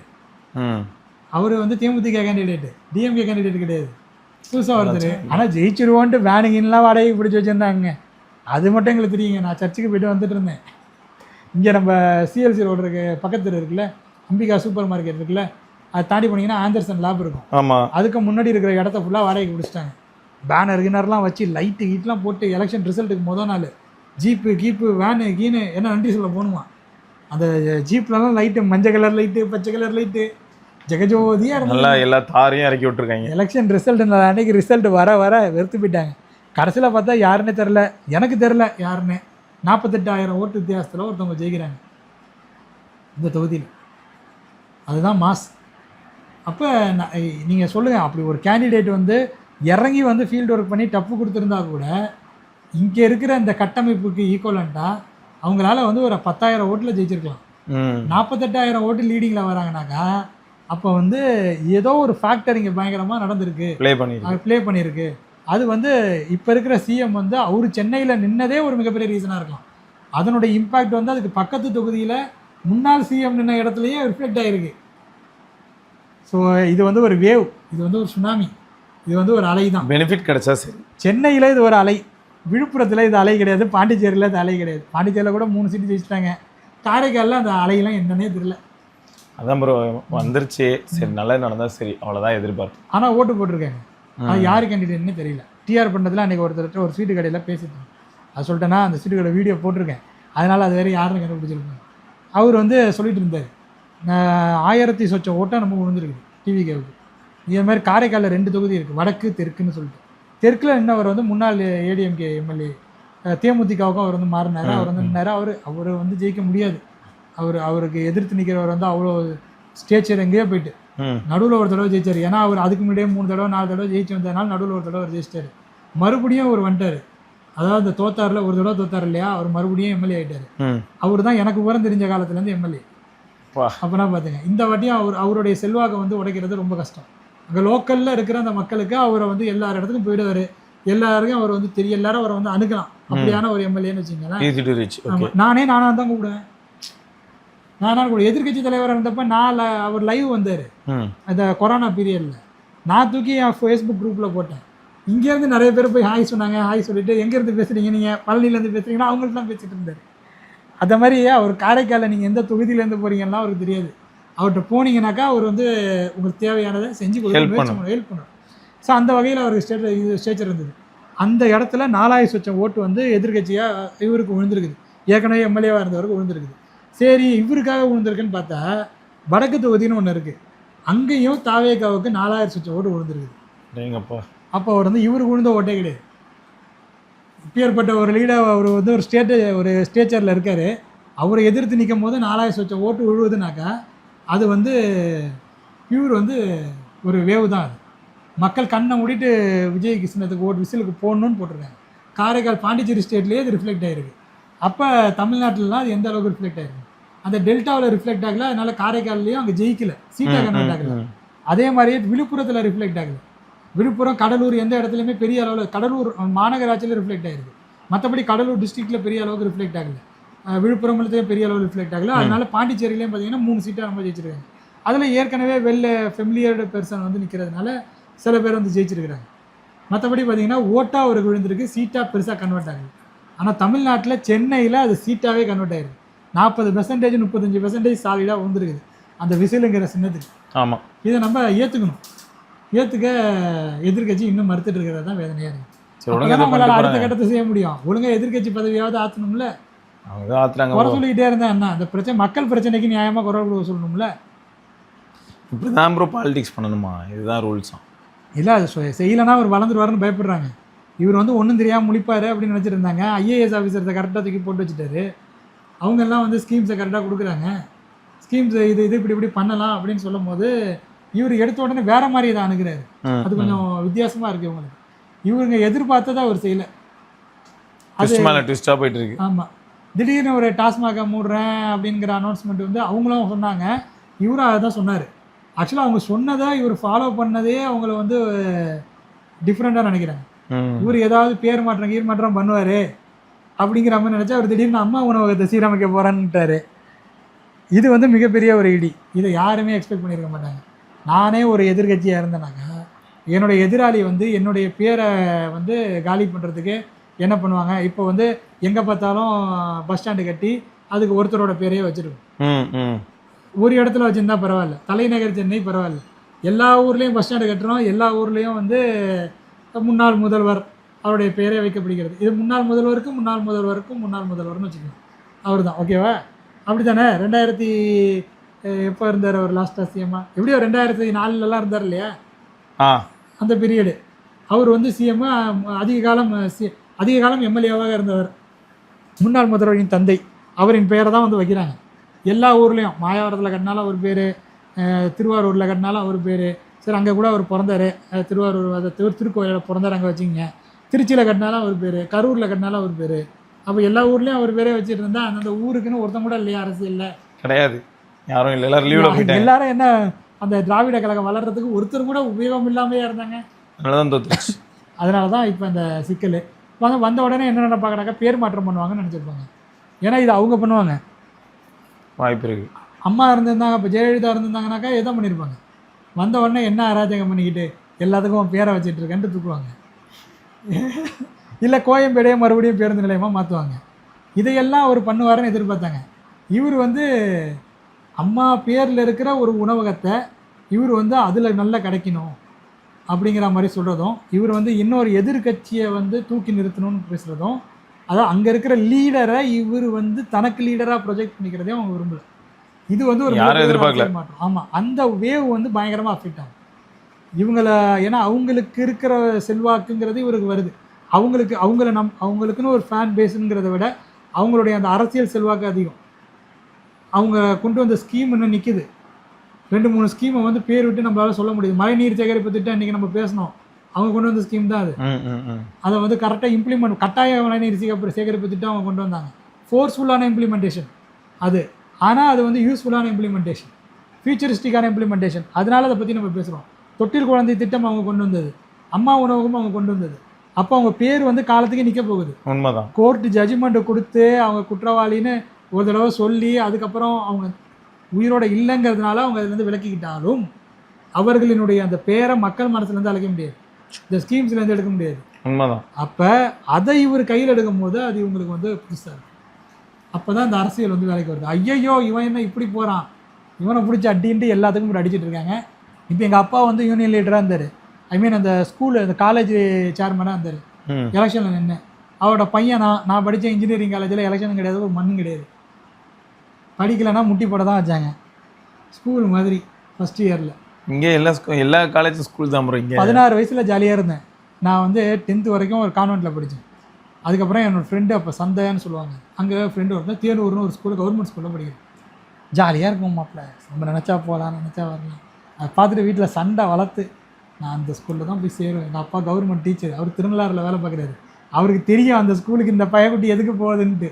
இருந்தாலும் சண்டை வளர்த்து பிடிவாதம் பண்ணி கவர்மெண்ட் ஸ்கூலில் தான் சேருவேன்னு சொல்லி கவுன்சிலிங்லாம் போய் அட்டன் பண்ணி தேனூர் ஸ்கூலில் போய் சேர்ந்து நான் படித்தாக்கா அதான் ஜாலியாக இருந்துட்டு வந்தாக்கா காலேஜுங்கிற பேரில் என்னை கொண்டு போய் முட்டி போட வைக்கிறானுங்க, ஸ்கூலில் சேர்த்துட்டாங்க. ஆமாம், எனக்கு அது அவமானம் ஆகிட்டு அதுலேருந்து நான் வந்து மீறலை. அதனாலே எனக்கு வந்து காலேஜ் வாழ்க்கையே எனக்கு வந்து பிடிக்கல. எனக்கு அந்த பள்ளி வாழ்க்கை தான் எனக்கு வந்து ரொம்ப பிடிச்சிருந்தது. என்னோடய ஐடியாலஜி, என்னுடைய அந்த பார்வை, என்னுடைய உலக அறிவுங்கிறது அங்கே தான் கிடச்சிது. மெமரபிளாக. ஆமாம், முதல் முறையாக சைக்கிள் எடுத்துகிட்டு 7 கிலோமீட்டர் தாண்டி போயிட்டு படிச்சுட்டு வந்திருக்கேன். சைக்கிளில் போனது, அதாவது திருநள்ளாறு எங்கே இருக்குன்னு எனக்கு தெரியாது. திருநள்ளாறு வந்து நாகப்பட்டினம் போகிற வழியில் இருக்குன்னு நினச்சிட்டு இருந்தேன். 5 கிலோமீட்டர்னால் எனக்கு இப்படி அப்படி போகிறது இப்படி போகிறது 2 ரூட்டு தான் தெரியும். இப்படி வந்தால் சென்னை பஸ்ஸு, அப்படி போனால் வேளாங்கண்ணி பஸ்ஸு. அவ்வளோதான் என்னுடைய உலகமே. இவ்வளோ தான் எனக்கு தெரியும். அதுக்கு மேலே எனக்கு ஒன்றுமே தெரியாது. நான் அதிகபட்சமாக ட்ராவல் பண்ணது சென்னைக்கு ட்ராவல் பண்ணியிருப்பேன் பஸ்ஸில், அவ்வளோதான். அதுக்கு நடுவில் நான் வந்து சென்னைக்கு கூட ட்ராவல் பண்ணல. ஸ்கூல் போனப்போ தான் முறையாக பஸ்ஸில் போக சொன்னாங்க. அதாவது ரொம்ப நாள் கழிச்சு பஸ்ஸில் போகிறேன், நின்றுட்டு போகிறது ஃபஸ்ட்டு டைமு. ஃப்ரண்ட் சைடு வேறு போய் ஏறிட்டேன். அது வந்து ஃப்ரண்ட் சைடு லேடிஸ் தான் ஏறணும் அப்படிங்கிற மாதிரி வேறு ஒரு ரூல்ஸ் வந்து பஸ்ஸில் இருக்கும்போது இருக்குது. காரைக்கால் டு காரைக்கால் அந்த பஸ்ஸு பேர் பிஆர்என்னு ஒரு பஸ் ஒன்று ஓடும். அது அவர் இப்போ மினிஸ்டராக இருக்கிறார் வேறு ஒரு தொகுதியில் காரைக்காலில். அவரோட கம்பெனி தான் அந்த பஸ்ஸுன்னு வச்சுங்களேன். அதில் போய் முன்னாடி ஏறிட்டேன். எல்லாம் திருநள்ளாறு கேர்ள்ஸ் ஸ்கூலுக்கு போகிற லேடிஸாக வந்து ஏறுறாங்க முன்னாடி வந்து. நான் முன்னாடி நிற்கிறேன்னா பேக் வேற மாட்டிக்கிட்டேன், எனக்கு நிற்கவும் தெரியாது. இப்படி வந்தா இப்படி சாய்வேன், அப்படி வந்தா அப்படி சாய்வேன். எல்லாம் பின்னாடி பார்த்துட்டு இருந்தாலும் அவர் நீ என்ன முன்னாடி ஏறிக்கிட்டு இருக்க ஸ்கூல் போனோன்னு கேட்டாங்க. பின்னாடி தான் ஏறணும். அதுக்கப்புறம் சொல்லி அது அப்படின்னு கிடையாது, பட் அப்போ அப்படி இருந்ததுன்னு சொல்கிறேன்.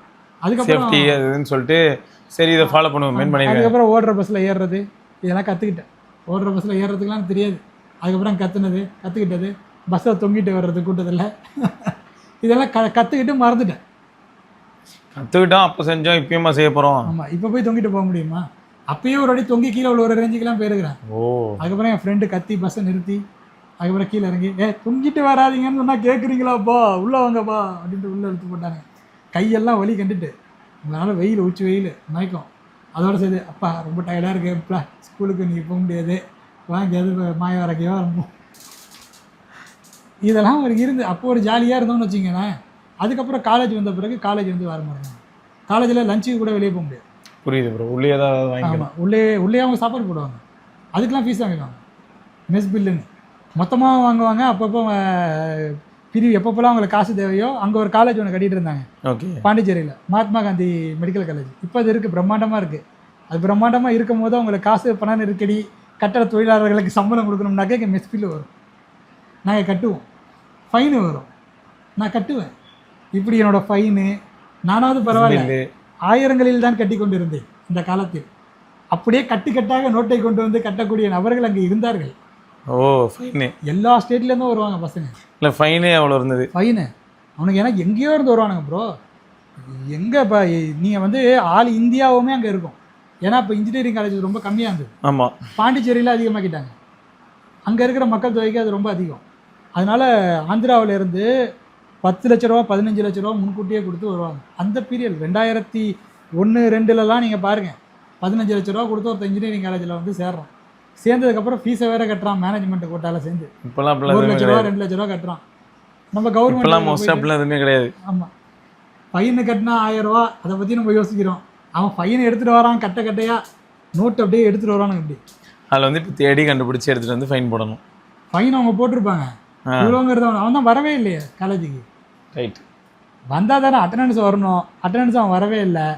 இப்போ நாங்களும் பாலிடெக்னிக்கில் இருந்தோமா, நாங்களாம் கவர்மெண்ட் இன்ஸ்டியூஷனு, போய் அவன்கிட்ட போய் காசுலாம் கேட்க முடியாது. அதில் என்ன பண்ணணுனாக்கா ஒரு பையன் எம்எல்ஏவையோ மினிஸ்டரையோ கூப்பிட்டு வந்து பேசுவான். யார்கிட்ட பேசுவான்? அதிகாரம் மிக்கவர்கள்ட்ட பேசுவான். இவன் வந்து பிரின்சிபாலுன்னு கிடையாது, மினிஸ்டர்கிட்ட இருந்து எஜுகேஷன் செக்ரட்டரி வரைக்கும் கூட பேசலாம் பாண்டிச்சேரி ஸ்டேட்டில். அவன் அந்த அளவுக்கு போவான் ஒரு பையன். அவங்களுக்குள்ளே என்ன அண்டர் டீலிங் இருக்கும், அதாவது வேறு சில கான்ட்ராக்டில் இருப்பாங்க, வேறு சில கான்ட்ராக்டில் இருப்பாங்க. அவன் வந்து ஃபோர்ஸ்ஃபுல்லாக பண்ணுவான். செக்ரட்டரி ஃபோன் பண்ணி ஒரு பிரின்சிபலுக்கு சொல்லும் போது அவராலே ஒன்றும் பண்ண முடியாது. ஒரு பையனுக்கோ 2 பையனுக்கோ நீங்கள் அட்டண்டன்ஸ் போடும்போது இன்னொரு பையன் வந்து கேட்பான், அவனும் தானே வரல, எனக்கு மட்டும் என்ன, நான் மட்டும் என்ன தக்காளி தொக்கா அப்படின்மா. வராதவன் எல்லாருக்கும் போங்கடா அட்டண்டன்ஸ் ஆகுவாங்க. அவன் வந்து பரீட்சை எழுதி ஃபெயிலும் ஆவான். அதுக்கப்புறம் ரிசல்ட்டில் பார்த்தீங்கன்னாக்கா 3% தான் வந்திருக்கும் பாஸு. அந்த 3%க்கு நம்மளே கூப்பிட்டு கேள்வி வேற கேட்பானுங்க. நான் தான் அவன் டீபார் பண்ண சொன்னேன். அவன் தான் வரவே இல்லை, அவன் என் கிளாஸே கவனிக்கலைங்க. அவன் வந்து எக்ஸாம் எழுதி எப்படி பாஸ் ஆக போகிறான்? கரெக்டு. அவனுக்கு தேவை ஏதோ ஒன்று படிக்கணுங்கிறதுக்காக வரான், ஒரு ஜாலியாக வந்துட்டு இருக்கான். வீட்டில் சொன்னாங்கன்னு வரேன். ஆமாம், அவனுக்கு அந்த அளவுக்கு இருக்குது. அவன் வந்து பணத்தால் அவன் விளையாடல, அவன் அதிகாரத்தால் விளையாடுறான். இதே மாதிரியே ப்ரைவேட் இன்ஸ்டியூஷன் அப்போ இருந்தப்போ 2000, 2001, 2002 அந்த பீரியட், 2003 தான் தமிழ்நாட்டிலே நிறைய காலேஜ் வந்துட்டுல, அப்போ அந்த பிரச்சனைகள் கொஞ்சம் கம்மியாக இருக்கலாம் அங்கே. அதுக்கு முன்னாடி வந்து தமிழ்நாட்டில் இருக்கிற பசங்க வந்து நிறைய பேர் அங்கே வருவாங்க. கும்பகோணம் சரௌண்டிங்ஸு, சென்னையிலேருந்து வந்து படித்த பசங்க இருந்தாங்க. பெங்களூர் சைடில், பெங்களூர் இல்லாத காலேஜா அவனுங்க இங்கே வந்து சில பேர் படிப்பானுங்க. அங்கேயே அவங்களுக்கு சீட்டு கொடுக்கலன்ட்டு இங்கே வந்து படிக்கிறாங்க. சொல்ல ஆனால் என்னென்னமோ நடந்திருக்கு அந்த டைமில். அது என்னமோ உண்மைதான். கேரளாலேருந்து வந்து இங்கே படிப்பாங்க. கேரளா ஃப்ரெண்ட்ஸ் எனக்கு அதிகம், அதான் இன்னைக்கு வரைக்கும் கான்டாக்டில் இருக்காங்க. அந்த பசங்களோட காலேஜ்லேருந்து நாங்கள் போகிறோம், காலேஜில் வெளியே வர முடியாதுல, மத்தியானம் அந்த பயலெல்லாம் கூப்பிட்டு நான் தான் கூப்பிட்டு போனேன். முனைக்கு நடந்தே வெளியே வந்து பஸ் ஏறணும் 2-3 கிலோமீட்டரு. அப்போ பஸ்ஸும் கிடையாது, இன்றைக்கி பஸ்ஸும் இருக்குது. உண்மைதான். அப்போ இருந்த நிலைமை வந்து வேறு, பெனிஃபிட்ஸ் அதிகம் இப்போ. ஆமாம், அது மாதிரி நிறையா இருக்குங்க. கேரளா ஸ்டோரி, ஏகப்பட்ட ஸ்டோரி. ஆந்திராவில் இருக்கிற பையன் கூட கொஞ்சம் முன்னாள் இன்ஸ்டாகிராமில் மெசேஜ் அனுப்புனாங்க. திருப்பதி அவங்க ஊர், திருப்பதியில் அவங்க ஒரு ஃபேமஸான ஒரு குடும்பம் தான் அவங்க. அந்த பையன் வந்து மெசேஜ் வந்து அனுப்புறேன் இன்ஸ்டாகிராம், நல்ல எக்ஸ்ப்ளோர் பண்ணுன்னா நீ எப்படி இருக்க அப்படின்னு கேட்டு அனுப்புறேன். அந்த மாதிரி எல்லா இடத்துல இருந்தும் வருவாங்க. அஸ்ஸாம்லேருந்து அந்த பையனை கான்டாக்டில் இருக்கான். வாட் யூ ஆர் டூயிங் அப்படின்னு நான் வீடியோலாம் போட்டுட்ருக்கேன். அவன்லாம் நேரம் கவர்மெண்ட் ஜாபில் செட்டில்ட் ஆகிருப்பான். அவனும் ஸ்டேட்டில் கிடச்சிது, இங்கே வந்து பிடெக்கை முடித்தான். பாண்டிச்சேரி ஸ்டேட்டில் வந்து பிடெக் முடிச்சுட்டு போனான். அது வந்து நார்த் ஈஸ்ட் ஸ்டேட்ஸ் போனான். ஒரு பொண்ணு டெப்டி கலெக்டர் ஆகிட்டுன்னு கேள்விப்பட்டேன். அது எனக்கு பக்கத்து நம்பரு, நாங்களாம் ஒன்றா பேட்ச்மேட்டு. ஸோ அவங்களுக்கு இங்கே இன்ஜினியரிங் முடித்த உடனே அங்கே அரியரே இருந்திருக்கும், அரியர் எழுதிட்டு போயிட்டு அவங்க வந்து இது பண்ணியிருப்பாங்க. அங்கே இருந்த நிலவரம் வேறு, நார்த் ஈஸ்ட் ஸ்டேட்டில் நார்தன் ஸ்டேட்ஸ்லாம் இருக்கிற நிலமை வேறு. ஆளே இருக்க மாட்டாங்க. உத்தரப்பிரதேசத்துலேருந்து படிக்க வந்தாங்க, டெல்லியிலேருந்து வந்தாங்க. அங்கங்கே இப்போ உத்தரப்பிரதேசிலேருந்து பீகார் ஸ்டேட் சர்வீஸ் ஜாலியாக எழுதலாம், யூபிஎஸ்சி எழுத வந்தால் கிழிச்சு அனுப்பிடுவாங்க. வசதியான வீட்டு பையனாக தானே வந்திருப்பான். பீகார்லேருந்து ஒருத்தன் பாண்டிச்சேரி ஸ்டேட்டில் வந்து இவ்வளோ காசை கொடுத்துட்டு இங்கே வந்து சேர்ந்து படிக்கிறானே. அப்போ அவனுக்கு அவங்க அப்பாலாம் வந்து கலெக்டரு அந்த ரேஞ்சில் இருந்தவங்க தான். எல்லா பையலோட இருந்தான். Born with gold spoon. ஆமாம், அது மாதிரி வரும் கட்டையே நோட்டு. அதான் சொல்கிறேன், நோட்டு எடுத்துகிட்டு வருவானோ ஃபைன் கட்டுறதுக்கு. கண்கொள்ளா காட்சியாக இருக்கும். எடுத்து போட்டு போவோம். நம்ம எத்தனாக்கா நமக்கு மேலே எத்தர்களும் இருப்பாங்க. ஒரு சிஎம்மாக இருந்தாலும் ஆளுநருக்கு பதவி ஏற்கிறதுக்கு முன்னாடி பணிஞ்சு தான் ஆகணும், அவங்க சொல்கிறத கேட்டு தான் ஆகணும். இவங்க மக்களால் தேர்ந்தெடுக்கப்பட்டிருந்தாலும் அதுதான் நீதி. ஒரு ஐஏஎஸ் ஆஃபீஸராக இருந்தாலும் சில நேரங்களில் நமக்கு மேலே இருக்கிற சில பேர் அவங்களோட ஆயுள் காலம், அவங்களோட ஆட்சி காலம் 5 வருஷம்தான் அப்படின்னு இருந்தாலும் அவங்க சொல்கிறத நம்ம கேட்டு தான் ஆகணும். உண்மைதான். ஸோ எங்கே பணியணுமோ அங்கே பணியணும், எங்கே எதிர்க்கணும். இதை தான் அந்த நேர்மையான அதிகாரியும் நம்ம சொல்கிறோம் இல்லையா, நமக்கு தெரிஞ்ச நேர்மையான அதிகாரி ஐஏஎஸ் அகயம் அவர்கள் வந்து அதுக்கப்புறம் டிரான்ஸ்ஃபர் போட்ட பிறகு அவங்க அந்த டிரான்ஸ்ஃபரை வாங்கிக்கிட்டு அங்கே போய் அவர்களுடைய வேலையை தொடர்ந்தாங்க. அதே இடத்துல இருந்து எனக்கு டிரான்ஸ்ஃபர் போடாதீங்க, நான் வந்து இவ்வளோ விஷயங்களை கண்டுபிடிச்சிருக்கேன்னுட்டு மீடியாவுக்குலாம் பேசலை. அவ்வளோதான். நம்மளுடைய அதிகாரம்ங்கிறது அந்த லிமிட்டு தான். உண்மைதான். அதுக்கு தகுந்த மாதிரி தான் நம்ம நடந்துக்கணும். இது ப்ராக்டிக்கல், அவ்வளோதான். இதுதான் நம்ம வந்து சொல்ல வந்தோம். அண்ட் எல்லாரும் வந்து பாலிசி மேக் பண்ணுற இடத்தை நோக்கி நகருங்க. பாலிசி மேக்கர்ஸ் ஆகுங்க. எல்லாரும் அது வாயிட்டா என்ன பண்ணுறதுன்னு கேட்கலாம். எல்லாரும் முயற்சி பண்ணதான் கொஞ்சம் பேர் ஆவாங்க. ஆமாம், கொஞ்சம் பேர் ஆகுவாங்க. உங்களுக்குள்ள அதற்கான அந்த ஒரு லட்சியம் இருக்கணும். சமூகத்தில் நம்மளால மாற்றம் வரணும், அவ்வளோதான். இன்றைக்கி ஒருத்தன் பசியோடு இருக்கிறதையும் அவங்க உணவு சாப்பிட்றதையும் முடிவு பண்ணுறது பாலிசியை மேக் பண்ணுறவங்க தான். உண்மைதான் ப்ரோ. அது அம்மா உணவகத்துலேருந்து அந்த அன்னதானம் வழங்கினாங்க இல்லையா கோயிலில், அதெல்லாம் ஸ்கீம் தான், கவர்மெண்ட் ஃபண்டட் ஸ்கீம் தான். அதுக்கப்புறம் அந்த அரிசி கொடுத்தாரு கலைஞர் வந்து மலிவான விலைக்கு அரிசி கொடுத்தாரு, 1 ரூபாய்க்கு அரிசி கொடுத்தாரு இல்லையா, அதுவும் ஒரு ஸ்கீம் தான். ஆனால் அதுக்கு முடியாது, வேற ஒரு மாநிலத்தில் இருந்தது, வேற மாதிரியான ஒரு பேரில் வந்து இருந்தது. அதை இங்கே வந்து இம்ப்ளிமெண்ட் பண்ணாங்க. அது சென்ட்ரல் கவர்மெண்ட் கொடுத்த அரிசி தான். அதை சொல்லிடுறோம். அதுக்கு திட்டம் வேணால் தமிழில் பேர் வச்சுக்கலாம். இப்போ என்ன கிளாஷ்னா, சென்ட்ரல் கவர்மெண்ட் கொடுக்குற ஃபண்டில் நீ சென்ட்ரல் கவர்மெண்ட் பேரே வைங்கிறாங்க. அந்த பேரையே வச்சுக்க, இதை பண்ணு அப்படிங்கிற மாதிரி. நான் தானே பண்ணிட்டு தரேன், நான் தானே பண்ணுறேன், என் பேர்லேயே இம்ப்ளிமெண்ட் பண்ணுறதுலாம் உனக்கு என்ன சிக்கலுங்கிறதும் ஒரு கிளாஷ். இல்லை நாங்கள் பேர் மாற்றி தான் பண்ணுவோம் அப்படிங்கிறது தான் வந்து ஸ்டேட் கவர்மெண்ட்டுடைய இது. இதுலேயும் சில நம்ம சொல்லுவோம் பேரையோ பண்ணுங்க தயவு செஞ்சு. அதனால தான் எங்கள் பாண்டிச்சேரி ஸ்டேட்டே எடுத்துட்டிங்கன்னா எல்லாம் ஜவஹர்லால் நேரு அர்பன் ரூரல் ஃபண்டுன்னு ஒன்று இருக்கும். பஸ்ஸிலலாம் அந்த பேர் எழுதி வச்சுருப்பாங்க, ஜேனா வாரமோ என்னமோ ஒன்று இருக்கும். அது போட்டால் தான் சென்ட்ரல் கவர்மெண்ட் ஸ்கீமில் அந்த பஸ்ஸுக்கெல்லாம் காசு வரும். ஆமாம் ஆமாம் உண்மைதான். அதே மாதிரியே இங்கே போட்டுடலாம். இங்கே எதுக்கு சிஎம் போட்டால் தான் வைக்கணுமா? இல்லை, பெனிஃபிட் கிடைச்சா போதும் ப்ரோ. அந்த ஏதோ கிராமப்புற ரோடு அது இதுன்னு சொல்லிட்டு பெனிஃபிட்னாங்க. இது மாதிரி ஏதாவது பண்ணிக்கிட்டே இருக்கட்டுமே, நம்ம அதெல்லாம் யூட்டிலைஸ் பண்ணிப்போமே. ஃபண்டை வாங்கிட்டு நம்ம பேரையும் எழுதிப்போம், அவங்க பேரையும். மாசம் என்னன்னா சிஎம் சொல்லலாம்ல, நான் என் பீரியட்ல தான் எடுத்துட்டு வந்தேன், பண்ணி வச்சேன். இல்லை, இப்போ இருக்கிற நிலைமைக்கு நான் இணக்கமாக இருந்து பண்ணணும்னு சொன்னாலே நல்லதுங்கிறேன். அதாவது நிறைய பேர் இணக்கமாக இருந்து தான் பண்ணாங்க, அது இணக்கம்னு சொல்ல மாட்டாங்க. இவர் வந்து ஒரு புது ஃபேஸுங்கிறதுனால இவருக்கு வந்து சாய்ஸ் இருக்குது. நான் வந்து மத்திய அரசையும் பகைச்சிக்காம மாநிலத்தில் அரசோட உரிமையும் விட்டு கொடுக்காம நான் வந்து இதை பேலன்ஸ்டாக டேக்கிள் பண்ணியிருக்கிறேன். அதே சமயத்தில் மத்திய அரசு சொல்கிற எல்லா விஷயத்தையும் இங்கே நான் இம்ப்ளிமெண்ட் பண்ணலை, மக்களுக்கு அவசியமோ தேவையோ நலன் கருதி நான் பண்ணங்கிறத இவர் சொல்லலாம். ஷார்ட் லிஸ்ட் பண்ணி நான் பண்ணேன். புதுசாக வந்தவங்களுக்கு அந்த ஆப்பர்ச்சுனிட்டி இருக்குது, அதை அவர் பயன்படுத்திக்கணும். நல்லபடியாக பண்ணி நாங்கள் தான் பேசுனது வந்து மணி 4:15 அப்படின்னா 4 மணி நேரம் பேசிடுவோம். 4 மணி நேரத்திற்கு மேலேயே பேசிடுவோம். ஆமாம், நாங்கள் வந்து இப்போ மொத்தம் கரண்ட் பார்ட்டிக்கு நாங்கள் வந்து ஆல் தி பெஸ்ட் சொல்கிறோம். நல்லா பண்ணுங்க. நாங்கள் வந்து வாழ்த்து சொல்கிறோம். அவங்க இனிமேல் நடந்துக்கிற முறையை பொறுத்து ஒரு வாரம் கழிச்சு அதில் இருக்கிற குறைகளையும் நாங்கள் வந்து பேசுவோம். எஸ், நாங்கள் வந்து அப்படியே நாங்கள் வந்து அணில் குஞ்சுகளோ இல்லை வந்து எப்படிங்க வேற ஒரு ஐட்டம் ஒன்று இருக்குங்க, ஊபீஸோ கிடையாது, கொத்தூசும் கிடையாது. We are not proud Kottus. We are not proud of UPs. We are not proud Anils. We are not proud MGRians. We are not proud Jayalalithaa's. Jayalalithaa தொண்டர்களும் கிடையாது. நாங்கள் வந்து இல்லை நல்லா நடந்தால் ஹாப்பியாக இருப்போம். ஆமாம், ஏதாவது வேணும்னா ரெக்வெஸ்ட் பண்ணுவீங்களா? ஆனால் உண்மை தானே, அதெல்லாம் பேசினா தான் உங்களுக்கு புரியுது. இல்லைனா நீங்கள் எதாவது சொல்கிறீங்களா உங்களுக்கு கீழே வந்து யூபின்னு போட்டுறாங்க. செம பண்ணு, அதான் சொன்னேனே. திடீர்னு வந்துட்டு ஏதாவது ஒன்று சொல்கிறோம் ப்ரோ, அகைன்ஸ்ட் சன்ரைஸ்ன்னு போட்டேன் ப்ரோ. அதுக்கு வந்துட்டு என்னடா சங்கி அப்படின்னு ஒன்று திட்டிட்டு போகிறான். இது வேறையா? இல்லை, இதுக்கெல்லாம் காரணம் யார்? இப்போ இருக்கிற பள்ளி கல்வித்துறை அமைச்சர் தான். இவர் தான் அந்த மாநாட்டில் சும்மா இல்லாமல் சூரியன் அங்கேயே மறைகிறது, இதோ நமது தலைவர் வந்து கொண்டு இருக்கிறார்னு வேற சொல்லி வச்சிருக்காரு. மறைமுகமாக சொல்கிறாங்க. நான் சொன்னது என்னது, சாம்பிள் வீடியோ சாம்பிளுக்கு நான் சொல்லிட்டு இருக்கேன். எங்களுக்குலாம் வந்து பிரச்சனையாகுது. ஆமாம், டேரக்டாக பேசி பழகுங்க. கரெக்ட். மறைமுகமாக வந்து கெட்ட வார்த்தையை மறைமுகமாக பேசலாம், தப்பு இல்லை. இல்லை, அப்போ ஒரு ஹிண்ட் மாதிரி கொடுத்துருக்காங்க, அது ரசிகர்கள் மத்தியில் கொஞ்சம் ரீச் ஆகுங்கிறதுக்கு. அது எத்தனை பேருக்கு புரிஞ்சதுன்னு தெரியல. இப்போ நம்ம உட்காந்து யோசிக்கிறோம், என்ன இந்த ஆள் தொடர்ந்து சூரியன் மறைகிறதுன்னு 3-4 வாட்டி பேசிகிட்டு இருக்காரு, என்னவா இருக்கும் அப்படின்னு யோசிக்கும் போது அந்த அது அவங்க சிம்பலா, அவங்க கட்சி சிம்பலா, அது மறையுது. இங்கே வந்து இவர் வர்றாராமா, சூரியன் அங்கே அஸ்தமிக்கிறது, இதோ நமது தலைவர் வந்து கொண்டிருக்கிறார். இதுதான் முதல் மீட்டிங்கில் விக்ரவாண்டி மீட்டிங்கில் அவர் பேசுனதுன்னு நினைக்கிறேன். ஃபஸ்ட்டு அவர் ஸ்டேஜில் அவர் இந்த தற்போதைய சிஎம் ஸ்டேஜுக்கு வரும்போது அவர் பேசினார். சரி, ஏதோ ஒன்று அப்படி பேசி தான் நான் வந்து பிக்சலுக்கோ இல்லாட்டி நத்திங்கோ இதுக்கோ சாம்பிள் போட்டு நான் செருப்படி வாங்கணும். இப்போ தான் நாங்கள் டெக்கு பேச ஆரம்பிச்சிருக்கோம். டெக்கு பேசுகிறதுக்காக தான் வந்தோம், இவ்வளோ பேசிட்டோம். இப்போ தான் அவர் டெக் எடுத்துருக்கிறாரு. இனிமேல் அந்த வீடியோவை நாளைக்கு நாங்கள் பேசுவோம். கண்டிப்பாக பண்ணலாம். சரி, ஓகே, இந்த வீடியோவை நம்ம நிறைவு பண்ணிப்போம்.